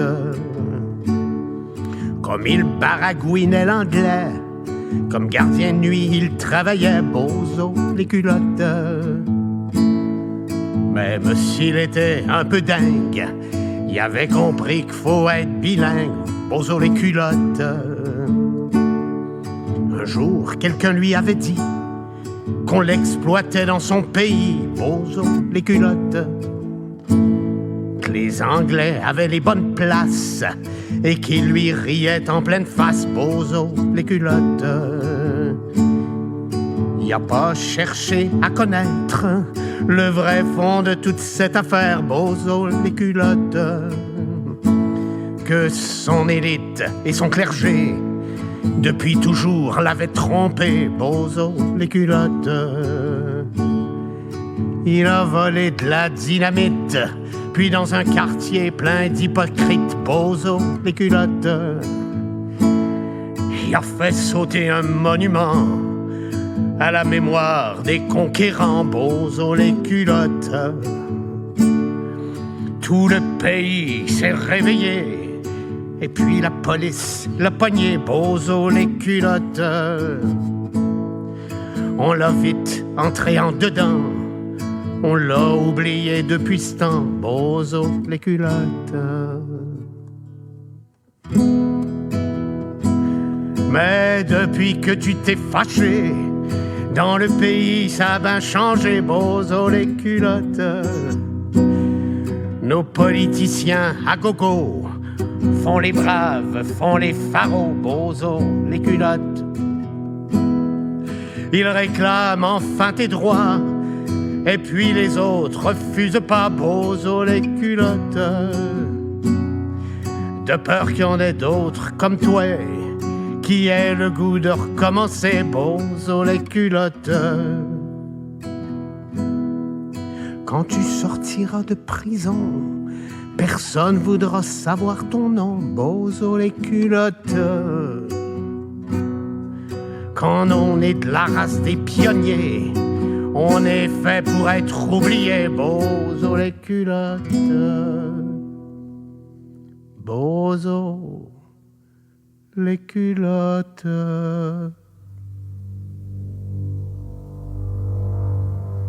Paul Danvoy, sociologue. Jeudi 15 octobre 1970. Nous n'en pouvions plus d'attendre. La Chambre des communes siégeait depuis la veille. Il était question de loi des mesures de guerre. Bernard de Rome avait annoncé au bulletin de fin de soirée que Radio-Canada allait demeurer en ondes jusqu'à ce qu'un vote soit pris et que l'on en connaisse la teneur pour en évaluer les conséquences. J'étais un peu nerveux, en raison de la perquisition avec mandat dont nous avions été l'objet le 7 ou le 8 octobre. La fouille, alors dirigée par l'inspecteur Côté de la Sûreté du Québec, avait été ferme, mais cool. Pas d'insultes, pas de pression. Seulement des questions précises, centrées sur l'enlèvement du diplomate britannique. À la fin, les policiers sont allés de commentaires plutôt railleurs. Ça fume des drôles d'affaires, ce monde-là. Découvrant ma pipe, à eau, habituellement rangée sur le frigo. En effet, on ne nous avait pas cantonnés à un lieu précis de l'appartement durant la fouille. Seule la pièce où les policiers fouillaient nous était interdite. Ils ont commencé par le salon, à l'avant de l'appartement, à regarder les livres, les notes de cours. Je me souviens plus qu'ils aient confisqué de livres ou de notes de cours. Ils ont emporté la machine à écrire portative et les carnets d'adresse. Manifestement, ils cherchaient des indices permettant d'apprécier si oui ou non on pouvait être en rapport avec le FLQ. À l'attitude de l'inspecteur quand ils sont partis, ils avaient encore une fois fait chou blanc chez nous. Dans mon esprit, les policiers enquêteurs étaient alors parfaitement au courant que nous n'avions rien à voir avec l'enlèvement du diplomate britannique James Cross. Nous ne risquions plus grand-chose. 16 octobre 1970. Vers 3 heures ce matin du 16 octobre, toujours sans nouvelles du Parlement, Radio-Canada lançait la projection d'un 3e film intitulé « La Belle Otero ». Crevés, nous sommes allés au lit sans attendre les résultats des travaux parlementaires en cours. Nous ne devions pas dormir longtemps. Réveillé en sursaut vers 5 heures par des coups de crosse dans la porte couplés aux coups de sonnette en continu, j'ai sauté dans mes jeans et me suis précipité pieds et torse nu pour ouvrir. Ma réaction, rapide, a probablement sauvé la porte. Dans la cage d'escalier se trouvait un sergent de la sûreté, le brun, armé d'un fusil mitrailleur, et 3 policiers municipaux, les bleus ou les scouts, extrêmement nerveux, tendus et fatigués. Ils me sont apparus, ma foi, plus apeurés que moi. Tout est allé très vite. Je leur ai demandé leur mandat de perquisition. Ils m'ont répondu que la loi des mesures de guerre qui venait d'être votée les exemptait de cette obligation. Puis, en moins de 2, l'un, revolver dans mes côtes, m'a fait mettre les mains au mur, jambes écartées, pendant que l'autre me fouillait. Un 3e se précipitait dans la chambre pour se faire traiter de tous les noms par ma blonde, Michel, tentant de se couvrir. Le 4e a fait très rapidement un tour complet de l'appartement. À l'évidence, on ne leur avait pas dit que nous n'avions rien de dangereux. Ce constat fait, ils ont commencé une fouille plutôt grossière de l'appartement. L'attitude du sergent de la Sûreté du Québec était particulièrement odieuse. Il s'est mis à l'inventaire de la commode de Michel, passant des commentaires sur la quantité de slips. Il n'y en a jamais assez pour une semaine. Puis, a commenté à voix haute une lettre d'une copine qui étudiait en Suisse. Déclarant que l'on avait été perquisitionné la semaine précédente et qu'elle n'avait rien vu ni subi tel, Michel a pris les 2 plus jeunes policiers à témoin, leur demandant s'ils trouvaient normal un tel comportement de la part de leurs collègues. Gênés, ils ont tenté de ramener le brun à l'ordre. Il y avait plus important à faire que d'étirer une perquisition. On leur avait donné l'ordre de venir chez nous et de s'assurer des personnes se trouvant sur les lieux. C'était fait. Quelle était la suite? Après un premier, puis un second coup de téléphone en bas, c'est-à-dire au quartier général de la Sûreté du Québec, rue Partenay, il fut décidé de nous y descendre. Pour combien de temps partions-nous? Ils ne savaient pas. Probablement une couple d'heures, a avancé un des policiers. Le temps d'enfiler un col roulé et des souliers, d'empocher une paire de chaussettes dans mon blouson, et nous voilà partis, encadrés de 2 policiers sur la banquette arrière de l'auto de police. Durant le trajet, les policiers s'interrogeaient mutuellement sur leur charge de travail. Aux policiers de la Sûreté affirmant que tout le monde allait être en devoir pour un crise de bout, un policier de Montréal a répondu que peut-être vous autres les bruns vous continuez, mais nous autres, on va se coucher. Le brun a répliqué « On le sait bien, vous autres les bleus, les boys scouts. » La voiture est entrée à Partenay par le garage du rez-de-chaussée rue Follum vers 6h30 du matin. Hommes et femmes étaient séparés, puis on passait à une première photo, de face avec mon orange. Cette photo ne m'a jamais été remise, avant d'être amenée après une fouille sommaire dans une grande salle commune au 4e étage de l'édifice. À mon arrivée, il devait y avoir une douzaine de jeunes hommes entre 20 et 35 ans, les uns hagards au sérieux, les autres bavards et persifleurs. Il n'y avait strictement rien d'autre à faire qu'à discuter avec les autres internés. Depuis quand t'es là? On t'a arrêté où? Dans quelles circonstances? As-tu des cigarettes? Pour combien de temps penses-tu qu'on est ici? L'atmosphère au cours de l'avant-midi était plutôt militante et bon enfant. Les nouveaux arrivants étaient accueillis par des applaudissements scandant le cri de ralliement. Ce n'est qu'un début, continuons le combat! En après-midi, le climat s'est vite alourdi. La faim se faisait sentir et le tabac devenait de plus en plus rare. Au rythme des arrivées au cours de la journée, il est apparu que nous ne tiendrions pas longtemps à plus de 40 personnes dans cette salle enfumée. Vers 2 heures de l'après-midi, nous avons eu un sandwich pain Weston, jambon, moutarde jaune.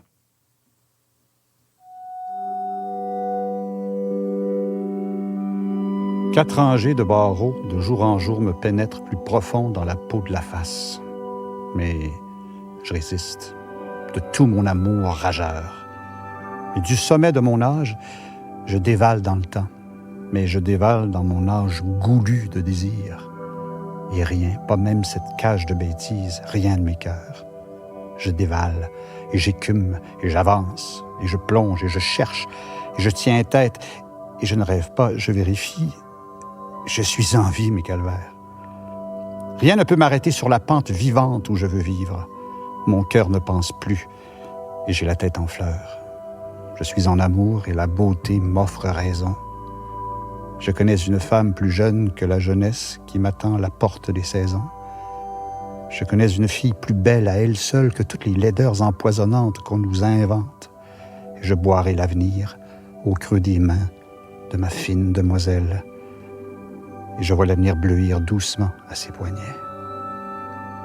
Je vois déjà l'allure de la liberté dans l'allure de fête de son corps. Et les prisons, gros bâtons niaiseux dans nos roues. Et les barreaux verdâtres qui voudraient nous lobotomiser grandiront notre élan en nous enseignant la patience définitive. Chacun de nous a son amour à accomplir et chacun de nous l'accomplira. Et quand nous sortirons d'ici et que nous reprendrons pied sur terre parmi le vrai malheur, parmi la vraie douleur, et parmi la vraie force et la vraie détresse et la vraie tendresse et la vraie puissance de nos frères, nous reprendrons souffle aux lèvres de nos amours et nous continuerons d'inventer un pays qui soit digne de la force de nos rêves et de notre réalité. Nous partageons ici, entre camarades, un petit malheur inventé pour nous punir de penser, tout seuls ensemble. On voudrait bien que nous n'existions pas. Nos petits maîtres nous ont mis dans les limbes de leur société. Eh bien, il n'y a rien dans les limbes. Il n'y a pas de paradis. Et l'enfer, c'est n'importe quel regard vide de chef, et n'importe quel enfant peut vous nettoyer ça. Nous sommes ici dans le Québec de nos cœurs. Nous sommes ici sur la terre parmi les hommes, et à force d'amour et d'humour, et à force de sexe et de plaisir, et à force de joie, à force de coups de pied dans le cul du vieux monde, nous ferons maison nette au Québec. Nous ferons place aux humains dans l'abondance de l'humanité. Nous voyons l'avenir aux yeux de nos amours. Nous voyons déjà l'allure de la liberté quand notre pays sera pays et nos amours, amours libres, toujours.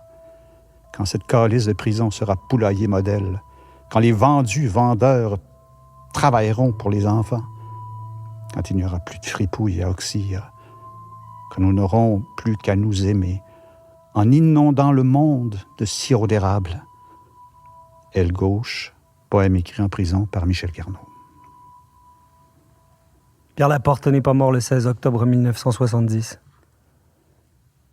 Je vis dans une société où la violence n'est que l'affaire d'individus, isolés ou en bande de groupes criminels, l'affaire de la mafia, des motards. Les journaux, la fiction québécoise se concentrent névrotiquement sur cette violence-là. Une société où les mobiles politiques de la violence sont impensables, disqualifiés d'emblée parce qu'assimilés au terrorisme, à l'aliénation passagère ou permanente, à l'ignorance. La disqualification des mobiles politiques de la violence felkiste a une utilité qui me frappe d'évidence aujourd'hui. Elle permet, comme dans un même mouvement, de faire disparaître la violence de l'État canadien et de sa succursale québécoise. C'est ça qui rend notre histoire, tout particulièrement celle de la crise d'octobre, incomparable avec celle du Chili. L'impensable violence politique. Celle des individus comme celle de l'État. La disparition de l'une entraînant l'évanouissement de l'autre. Ne restent que des criminels dont la police nous protège tant bien que mal, et l'armée quand ça se complique. C'est ça qui rend toujours notre histoire incomparable avec celle des autres, pas le degré plus ou moins élevé de souffrance, sur quelle échelle mesurer cela. C'est ça, oui, l'éviction de la violence politique au cœur de notre histoire, qui renvoie à l'éviction pure et simple du politique au cœur de notre réalité historique. Nous sommes un peuple dépolitisé jusqu'à la moelle. Cette condition nous expose dangereusement. Elle nous prépare toujours au pire, à céder sans arrêt sur l'essentiel. Nous sommes toujours prêts à renoncer à nous, à notre liberté. Mic drop.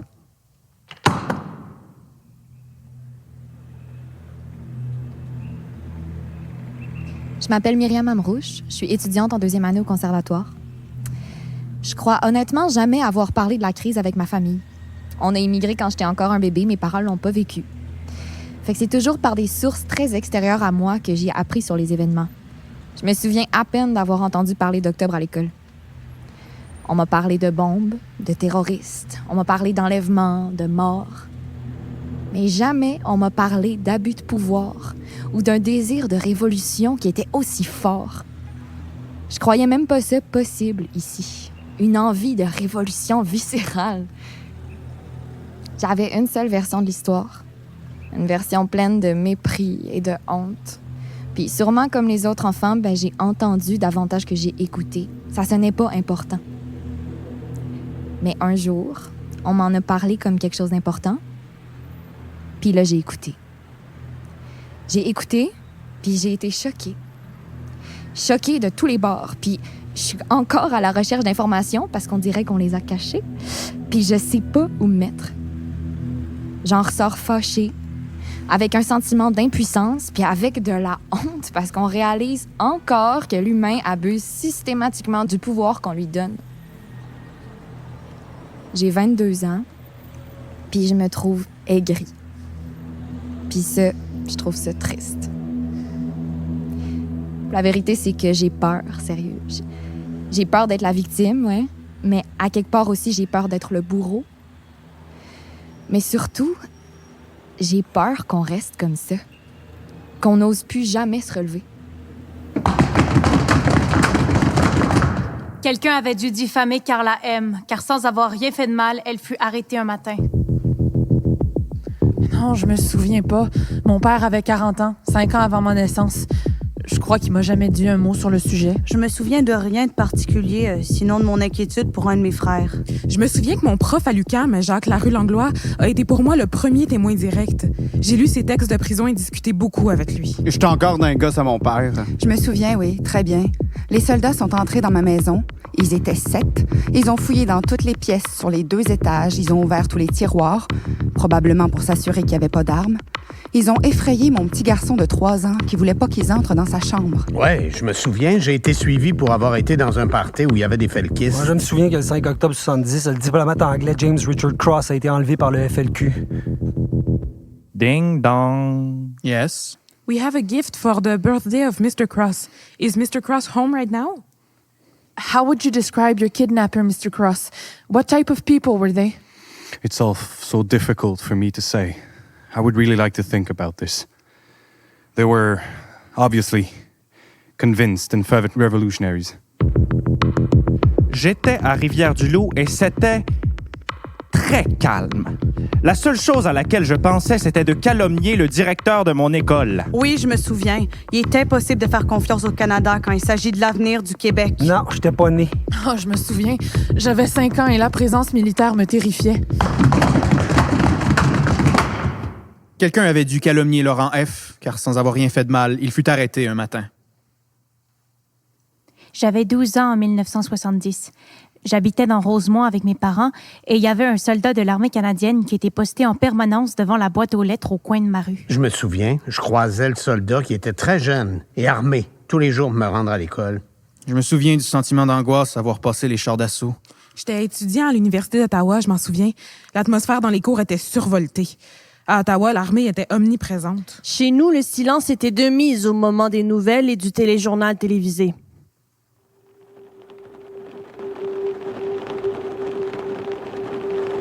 À partir du jour où Pierre Laporte a été enlevé, plus rien n'est comme avant. Il me semble que je n'ai plus rien vécu de la même façon qu'avant.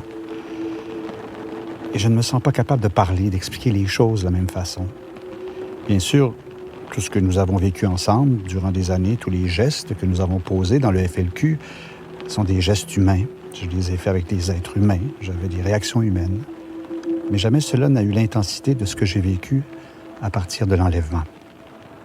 À partir de l'enlèvement de Pierre Laporte, c'est comme si toute la dimension, l'aspect politique passait au second plan, ou même, à certains moments, disparaissait complètement. Même s'ils ne sont que des raisons, des motivations essentiellement politiques qui expliquent ce geste-là, Tout ce que l'on peut appeler la dimension politique disparaît dans ma tête, dans mon ventre. Ce n'est plus ça qui reste. Je peux trouver des justifications, des raisons politiques à ce geste-là, mais au fond, pour moi, elles n'ont pas grande importance. Elles disparaissent complètement face à la dimension humaine de ces journées-là. Cela devient, je ne dis pas une expérience humaine parce que tu n'expérimentes pas avec la vie de quelqu'un. Ce n'est pas le mot. C'est purement une affaire intense, émotive, de tripes, humaine.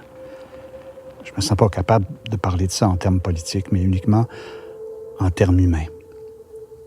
Francis Simard, pour en finir avec Octobre. Avant, je ne m'intéressais qu'à la poésie. J'étais citoyen du monde. Il n'y avait pas plus de Québec qu'autre chose dans ma tête. Évidemment, il y avait nos saisons, mes souvenirs, mon milieu, ma famille, etc. Mais il n'y avait pas d'attachement ni d'enracinement concret. Puis j'ai découvert que celui qui avait le trousseau de clés pour pénétrer dans toutes les chambres d'un pays, les arts, la nature, l'urbanisme, la médecine, l'école, la science, c'est le politicien. C'est arrivé quand ils ont découvert le corps de M. Laporte. Il y avait des policiers sur l'île et ils nous questionnaient en anglais. Là, j'ai ressenti une honte, un malaise, et ce fut le réveil. Je me suis dit, maudit, quelle sorte de pays sommes-nous? Des gens qui appellent l'étranger au secours.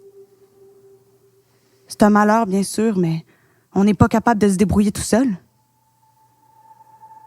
Le voile s'est déchiré. Ce fut la découverte de notre dépendance. Félix Leclerc.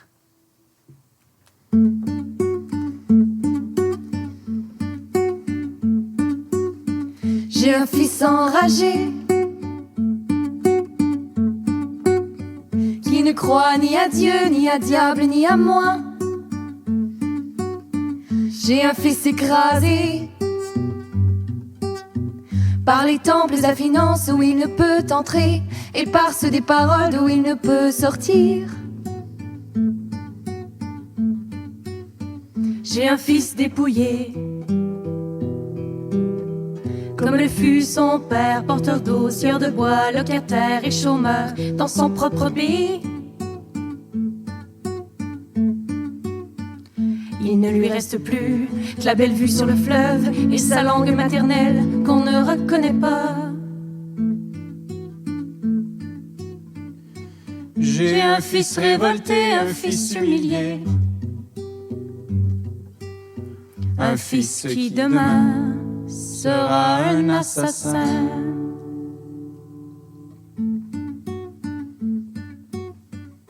Alors moi j'ai eu peur et j'ai crié à l'aide.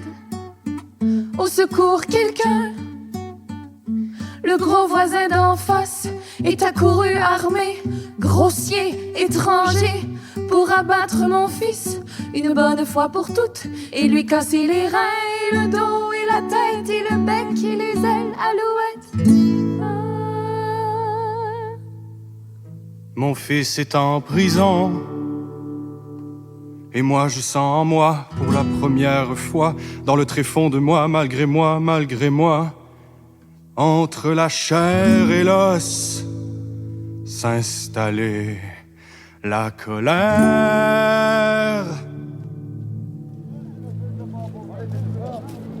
Il n'y avait jamais eu une telle foule à l'Université York.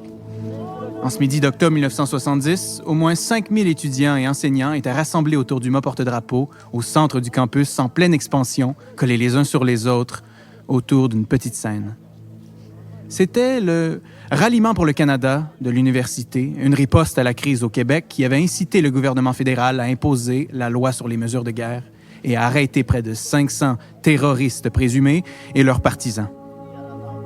La nuit précédente, un de mes collègues, un jeune historien qui venait juste d'arriver de la Harvard University et qui ne comprenait rien à ce qui se passait, m'avait appelé pour me demander de prendre la parole au ralliement.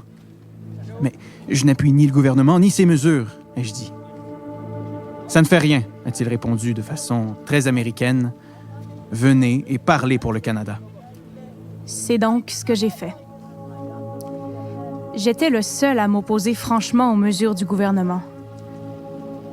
Je me rappelle pas les mots exacts que j'ai prononcés, mais j'ai avancé que l'imposition de la loi sur les mesures de guerre était une attaque directe contre les libertés civiles de tous les Canadiens, que c'était utiliser un maillet pour tuer une puce et que sous son régime, non seulement les terroristes du Front de libération du Québec, mais aussi les activistes, les hippies, les insoumis du Vietnam et les agitateurs pouvaient être arrêtés n'importe où au Canada. Avant ce jour, j'avais jamais eu peur des foules. J'avais jamais craint qu'on me mette en pièces. Mais ce jour-là, j'étais terrifiée. Les étudiants interrompaient mon discours par des cris fréquents et hostiles. La haine viscérale des ravisseurs et meurtriers du FLQ, et comme je l'interprétais, de tous les Québécois, était palpable.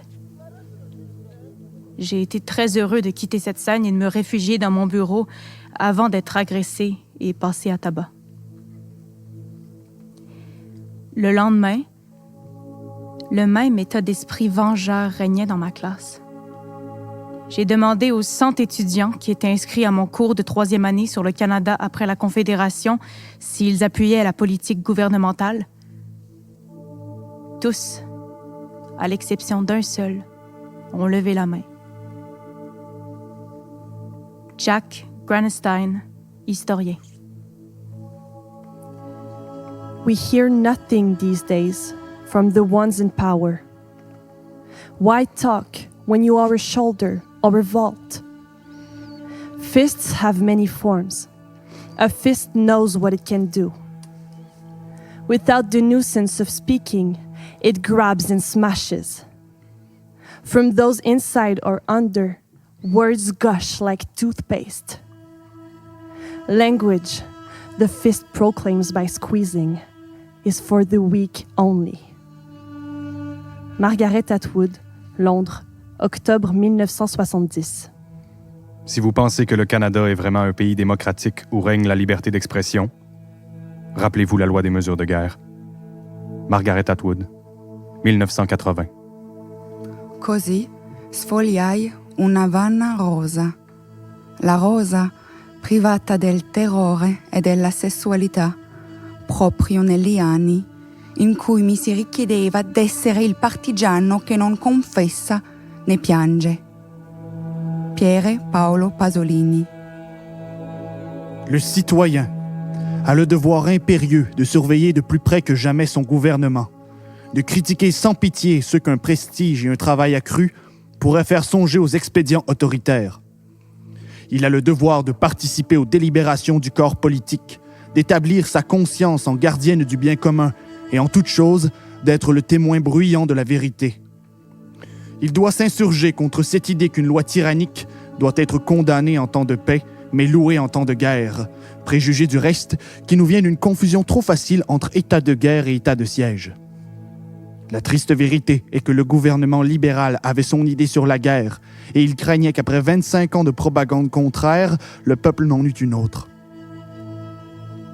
On n'osa pas les voir, trouvant plus simple d'incarcérer ceux autour de qui les opinions hostiles ou simplement critiques auraient pu se cristalliser. Bien pis, on procéda en marge du droit commun et à l'encontre de toute justice, sans procès régulier, ni défense adéquate, ni pénalité prévue, ni jugement indépendant de l'exécutif. On violait ainsi les principes fondamentaux d'une société égalitaire, mais on fit plus. Et il fut même interdit à l'opinion publique de prendre parti pour la victime. Pierre Elliott Trudeau, 14 février 1948. Je vais me souvenir que c'est pas parce que j'étais pas née que la crise d'octobre ne me concerne pas. Je vais me souvenir que notre démocratie, comme tout autre système, a ses failles. Je vais me souvenir que la loi des mesures de guerre et la loi des mesures d'urgence peuvent revenir n'importe quand. Je vais me souvenir qu'en octobre 2020, 50 ans après avoir brimé les droits et libertés de près de 500 citoyens innocents, des excuses officielles n'ont toujours pas été prononcées. Je vais me souvenir d'avoir lu à la radio avec mes amis le manifeste du FLQ et que personne ne nous a censurés. Je vais me souvenir que Jacques Larue-Langlois, Michel Chartrand, Pierre Vallière, Robert Lemieux et Charles Gagnon ont gagné leur procès où on les accusait de sédition. Je me souviendrai qu'en octobre 2020, Justin Trudeau a déclaré « J'ai souligné plusieurs fois que personne n'est parfait, même pas mon père. On a tous des choses sur lesquelles il faut réfléchir qu'on aurait faites dans le passé. Je me souvenir d'avoir l'impression que j'aurais tout aussi pu faire partie des 497 personnes envoyées en prison que de la police qui les a mis là. Je vais me souvenir que le fils de Pierre Elliott Trudeau, maintenant premier ministre à son tour, n'a pas le courage de reconnaître les débordements commis par le gouvernement pendant la crise. Je vais me souvenir de ce qui s'est passé entre le 5 et le 16 octobre 1970, parce que c'est important. Je vais me souvenir des défaites et des victoires, du beau et du laid, du vrai et du faux. Je me souviendrai de la ferveur, de la conviction et de la détermination qui animaient ces acteurs et actrices de la crise d'octobre. Je vais me souvenir qu'il se passe des choses immenses au Québec. Des événements valides, vitaux et dignes de partage. Je vais me souvenir qu'une des seules personnes qui a décrit les felkistes comme des révolutionnaires et non des terroristes, c'est James Richard Cross. Je vais me souvenir d'octobre, pour en finir, oui. Pour faire de la place et laisser aller en paix tous ces gens que ça a touché directement. Je me souviendrai de jamais arrêter d'en parler, de pas garder le silence. Je vais me souvenir qu'après avoir mis en place la loi des mesures de guerre, transformant le Québec en dictature pendant plusieurs semaines, Pierre Elliott Trudeau a été réélu pour un 2e mandat. Je me souviendrai du courage des militantes et militants. Je me souviendrai que l'aéroport de Montréal s'appelle Pierre Elliott Trudeau. Je lève mon chapeau à ceux et celles qui ont orchestré une insulte de si grande envergure. Je me souviendrai de l'emploi démesuré et de la violence des mesures de guerre. Je vais me souvenir que les victimes d'octobre, il n'y en a pas eu 2. Il y en a eu 499. Je me souviendrai que ça prend 1 mois pour donner le nom de Pierre Laporte à un pont. Ça en prendra combien pour se souvenir des femmes autochtones disparues et assassinées? Je me souviendrai que j'ai perdu confiance dans le système de justice. Il ne faut pas s'étonner qu'il soit incapable d'écouter les victimes d'agressions sexuelles si 50 ans avant, ils ne sont pas capables de juger Robert Lemieux avec impartialité parce qu'il faisait sa job. Je vais me souvenir qu'il n'y a pas d'endroit, de date, puis encore moins de mode d'emploi pour se soulever. Comprends-tu ça? Comprends-tu ça? On avait dû calomnier 497 personnes en octobre 70, car sans avoir rien fait de mal, elles furent arrêtées un matin. Jean Racine. Jean Racine. Desormeaux. Jacques Desormeaux. Jean Racine. Pierre Mercier. Jacques Desormeaux. Jean Goulet. Eugène Campbell. Jean Goulet. La rue Langlois. Robert Robert Lemay. Marcel Gérald Godin.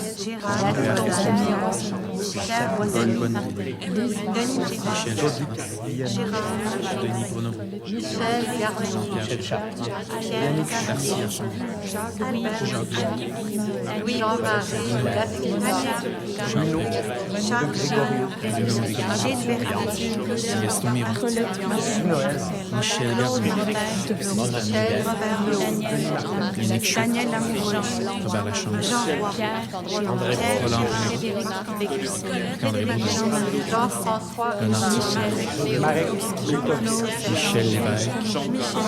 Florent Audin. Léo Veillet. Marcel Saint-Pierre. André Lavoie. Pierre Côté. Claude Blondin. Gérard Dufresne. Pierre Côté. Marcel Pierre Hercile. Guy Normand Roy.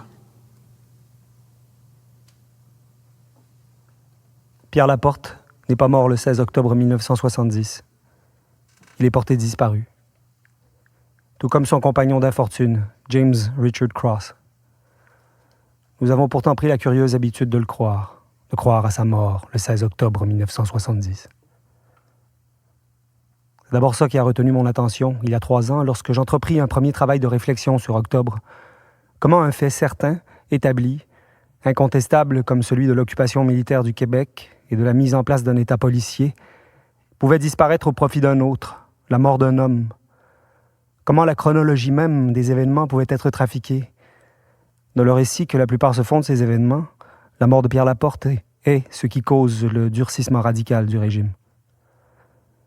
Dans la nuit traumatique, peut-être faut-il corriger la vérité pour passer à travers, pour survivre. Peut-être faut-il se raconter des histoires pour rendre le réel habitable.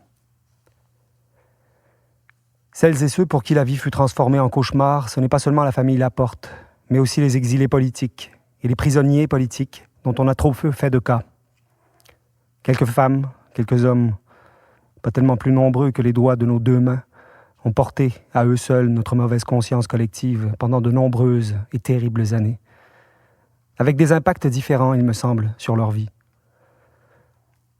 En entrevue samedi dernier à l'émission de Joël Le Bigot, Louise Lanctot, une des membres de la cellule Libération, responsable de l'enlèvement de James Cross, s'est exprimée passionnément sur la conviction, forgée dans l'exil et jamais remise en doute ensuite, d'une manipulation quasi totale de la crise par la GRC et des services secrets étrangers. Nous avons été manipulés de B à Z, illustre-t-elle, redonnant quand même au FLQ l'idée d'un enlèvement, une idée débattue entre les cellules Chénier et Libération lors de l'été 70, juste avant la crise, donc. Cette irresponsabilité revendiquée par Louise Lanctot est sans issue.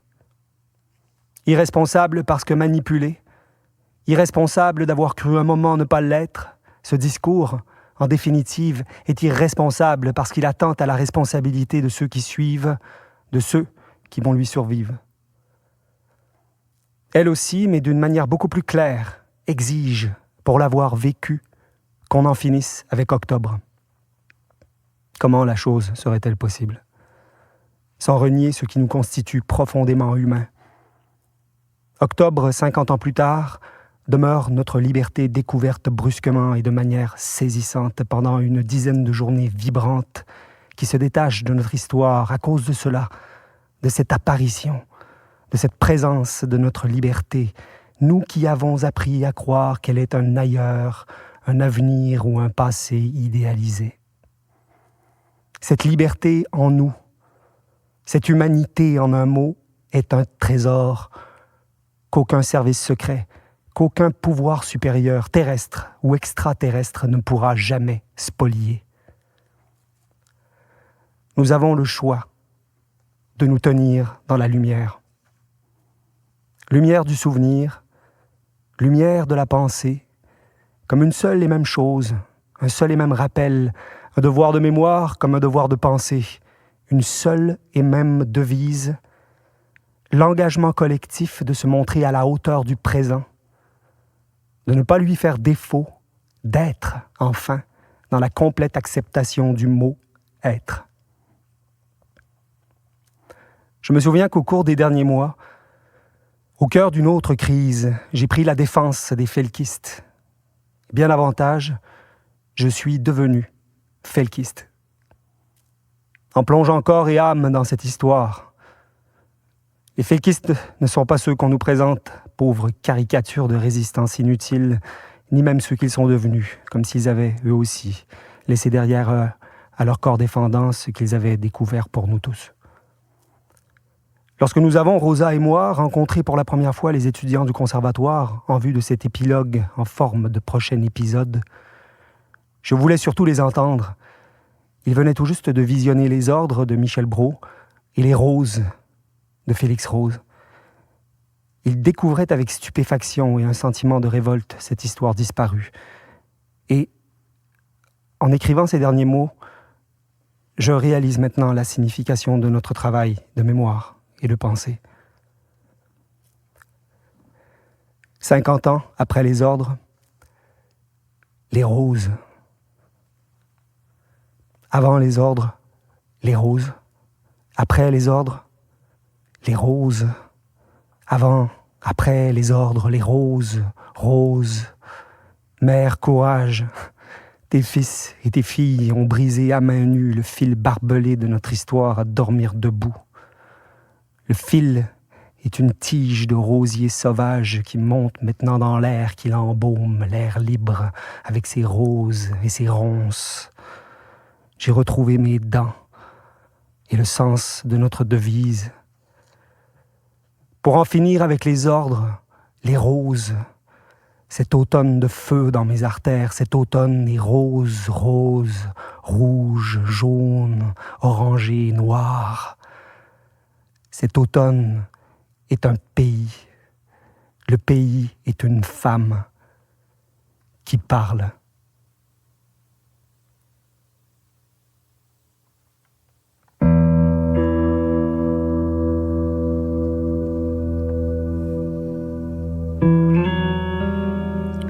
Pour en finir avec Octobre, direction artistique, Brigitte Hennequin, Sébastien Ricard, avec la précieuse collaboration de Xavier Inchospé.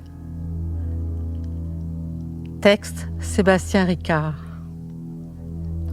Et les mots de Margaret Atwood, André Ferretti, Daniel Gadois, Michel Garneau, Louise Hébert, Félix Leclerc, Raymond Lévesque, Jocelyne Robert, Francis Simard et d'une centaine de citoyennes et de citoyens.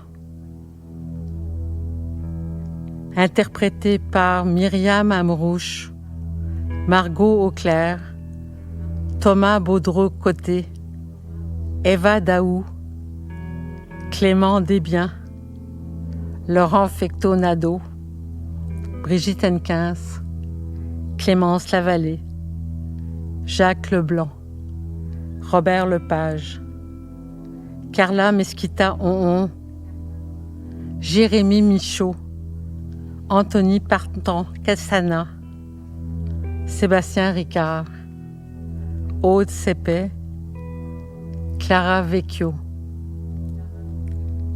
Assistance à la mise en scène, Vanessa Beaupré. Musique, Bernard Falaise. Réalisation et conception sonore, Pierre-Antoine Lafont-Simard, François Larivière et Julien Morissette. Direction de production, Cynthia Bouchard-Gosselin. Adjointe à la direction administrative, Laetitia Fabaron. Une coproduction du regroupement citoyen pour le Moulin à Parole, de Sibylline, de la Scène nationale du son, Le Diamant, Québec en toutes lettres. En collaboration avec le Conservatoire d'art dramatique de Québec et la Fabrique culturelle.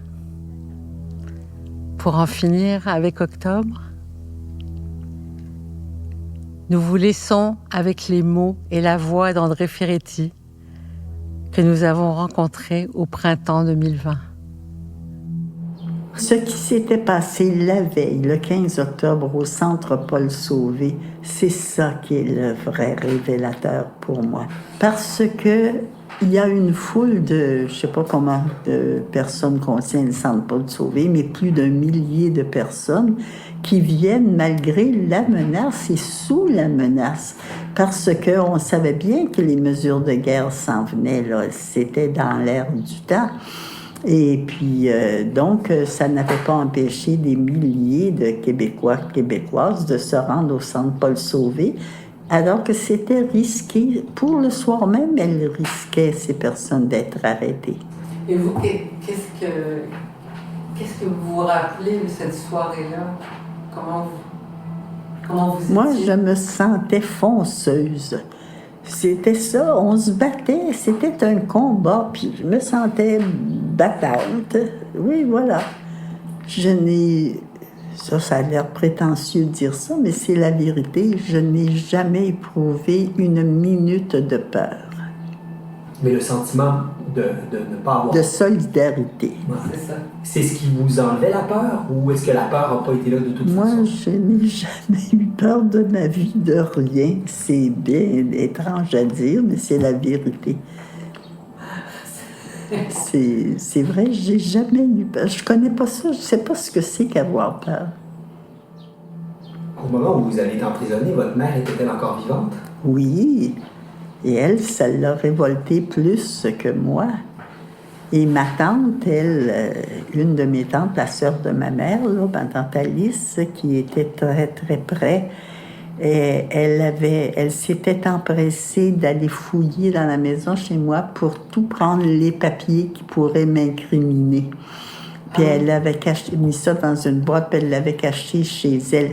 Puis elle pouvait pas être fouillée, elle était absolument pas présente dans la société. Hein. C'était une vieille fille sans enfant, une travailleuse vendeuse de robes dans un magasin de confection pour dames, là.